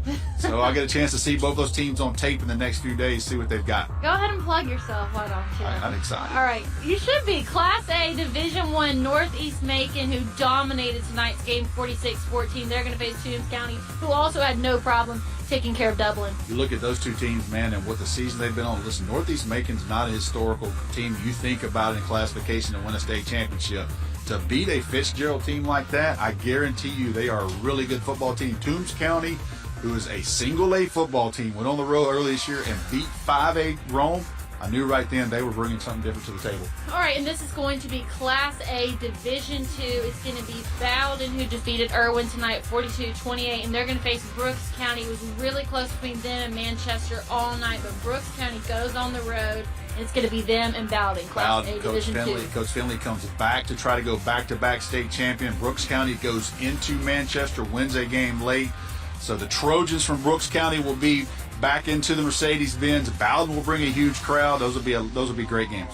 All right, and one last bracket for you. This is going to be our private school bracket. It's going to be a rematch of a game that we had earlier. Prince Avenue, Hebron Christian. You know these teams better than anyone. Yeah, it might be the best game we had all season. It might be the best game we had on Peachtree Sports Network. And when I left there that night, I told their coach, I said, I might see you on the bench. And guess what? It's a rematch. All right, we have got a surprise for you. Oh, Santa my goodness. has come to town early this year. Jewish Santa. Did you bring us any gifts? No. Bring us a warmer? Did you bring a heater? You know what? My daughter, this is great because it's father-son. Father-son. That's kind of cool because Ashley, of course. Father-son? Father-daughter. Father-daughter. It's cold. I'm basically the closest thing you've ever had to a son. That's true. But anyway, no, it's I had to babysit tonight. Well, we had a lot of fun. So I ran over here, which was crazy. I live in Roswell. It's still 30 minutes to get over here. But I'll tell you what, Rusty. Wow, I saw you 21-21. Yeah. And just Milton just turned it on. They're think too good. I think Milton's one of the best teams in the country. I think on paper, Joey King, I love you. I think Milton's the best team on paper in Georgia, and they've backed it up. Yeah, I don't think there's any doubt about that. Yep. And, first of all, I want to thank everybody. Kaylee, Rusty, just a great year. Brandon Adams, everybody that filled in. Roddy White, our executive producer, Matt in the truck, everybody, the crew. I want to thank Eric and Tiana at Atlanta News First. It was just, it was a lot of fun. It was just a great, and of course, all the people back at Score Atlanta that work really hard to make a lot of things happen, and it was just a lot of fun. It was Brandon. I was listening to Brandon because he was talking about the craziness, what happened to us in Rome, and then of course it's been crazy. We missed Savannah Christian and BT because of the storms and everything like that. But just want to thank everybody for just another great year on the Peachtree Sports Network. And Sunday is going to be a lot of fun. Yes, excited about that. I heard Can you talk a little about that? Talk a little about that. Yeah. So we decided about a year ago to do an awards. Next year, I think we'll probably do it in January. It's a little tougher in December. But we're doing a flag and football awards. And Mr. and we're Mrs. really, Football. Mr. and Mrs. Georgia football. Yep. But we've got all class teams. We have Coach of the Year. We also have Assistant Coaches of the Year. We're going to have a lot of people. I will tell you this. There will never be a place for 2 hours in the history of Georgia football that will have as much talent for football and flag, okay, as you will see Sunday at 3 o'clock at the Teamsters event facility in South Atlanta. Awesome. People can come. It's going to be on the Peachtree Sports Network. Rusty, you and I are going to host it. It's going to be a lot of fun. I can't even believe that y'all had to narrow it down to 5 people, including 2 of the players that we saw here tonight. Quarterback Luke Nickel and the running back from Lee County, Usmani Chroma, as well as Elijah Griffin on there. The fact that y'all had to get it to 5, that seems impossible. It was really tough, and you know, the voting was really interesting. My guys at Score Atlanta, Craig Sager, Najee Wilkins did a great job. Rusty, of course, was one of the voters.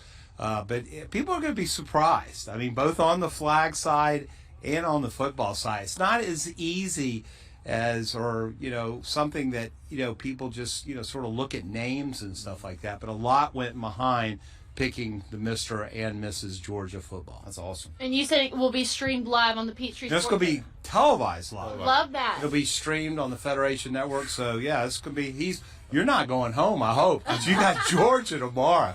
By the way, here's my eyes. I was Give me some listening. good news. Give me some good news. I was listening to you early. Georgia will kick at Texas' butt. I like that. Wow. Kick their butt. I like to hear that. And whoever gave Texas that schedule in the first year, unbelievable. But you're going to have a lot of fun at Mercedes-Benz tomorrow. IJ just saying what we've all been thinking. You say.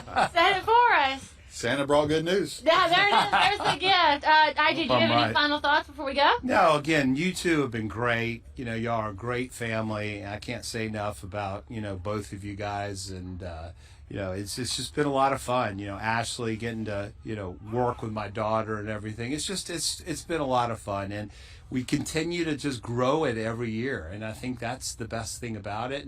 And Rusty, I wish you the best of luck on Georgia Public Broadcasting. And look, we're not, you know, we both do it together. Oh, no, man. And we That's want what- everybody to watch Georgia Public Broadcasting for the state championships. Yeah. Because we got some quirky teams. In fact, That's right. Prince Avenue, That's right. Hebron, we've also got LaGrange is in there. How about So, Matt and yeah. Avery and those guys? Shout out. Wow, what? After looking What we down saw, that what we quirky saw, town. man.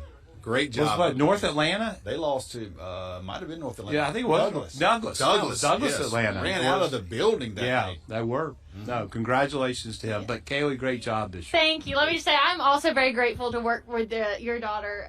She's the reason that I'm here and the reason that I stay sane for most of these games. So. And one last thing I do want to say, because I think you pointed it out and Brandon pointed out, all the people behind the scenes. Yes. People have no idea. Roddy They have White, no and his idea. crew. Roddy does, and Matt, you know, they put up with my crap, Yep. and they do a great job. I mean, they got their truck right up over the hill right there. People have no idea And they bust it. how They early really they have bust to it. get. They have to get to those high schools at noon on Friday. And Roddy will be down at the Georgia game like both of y'all tomorrow, and then he'll be doing our event on Sunday, and he's got Celebration Bowl next week and everything. I think he's doing the state championships, but anyway, it's crazy. the But boss thank is you telling very us. much. The boss is telling us to wrap this thing. Yeah, up. let's All wrap. right, I got it. One final time for the high school football season. We want to thank you for tuning in each week and watching us. It wouldn't be possible without you. So for myself, IJ Rosenberg, Rusty Mansell, Brandon Adams, Ashley Perry, Roddy White, and so many other amazing people that make this happen, we wish you all good night and a go Dogs.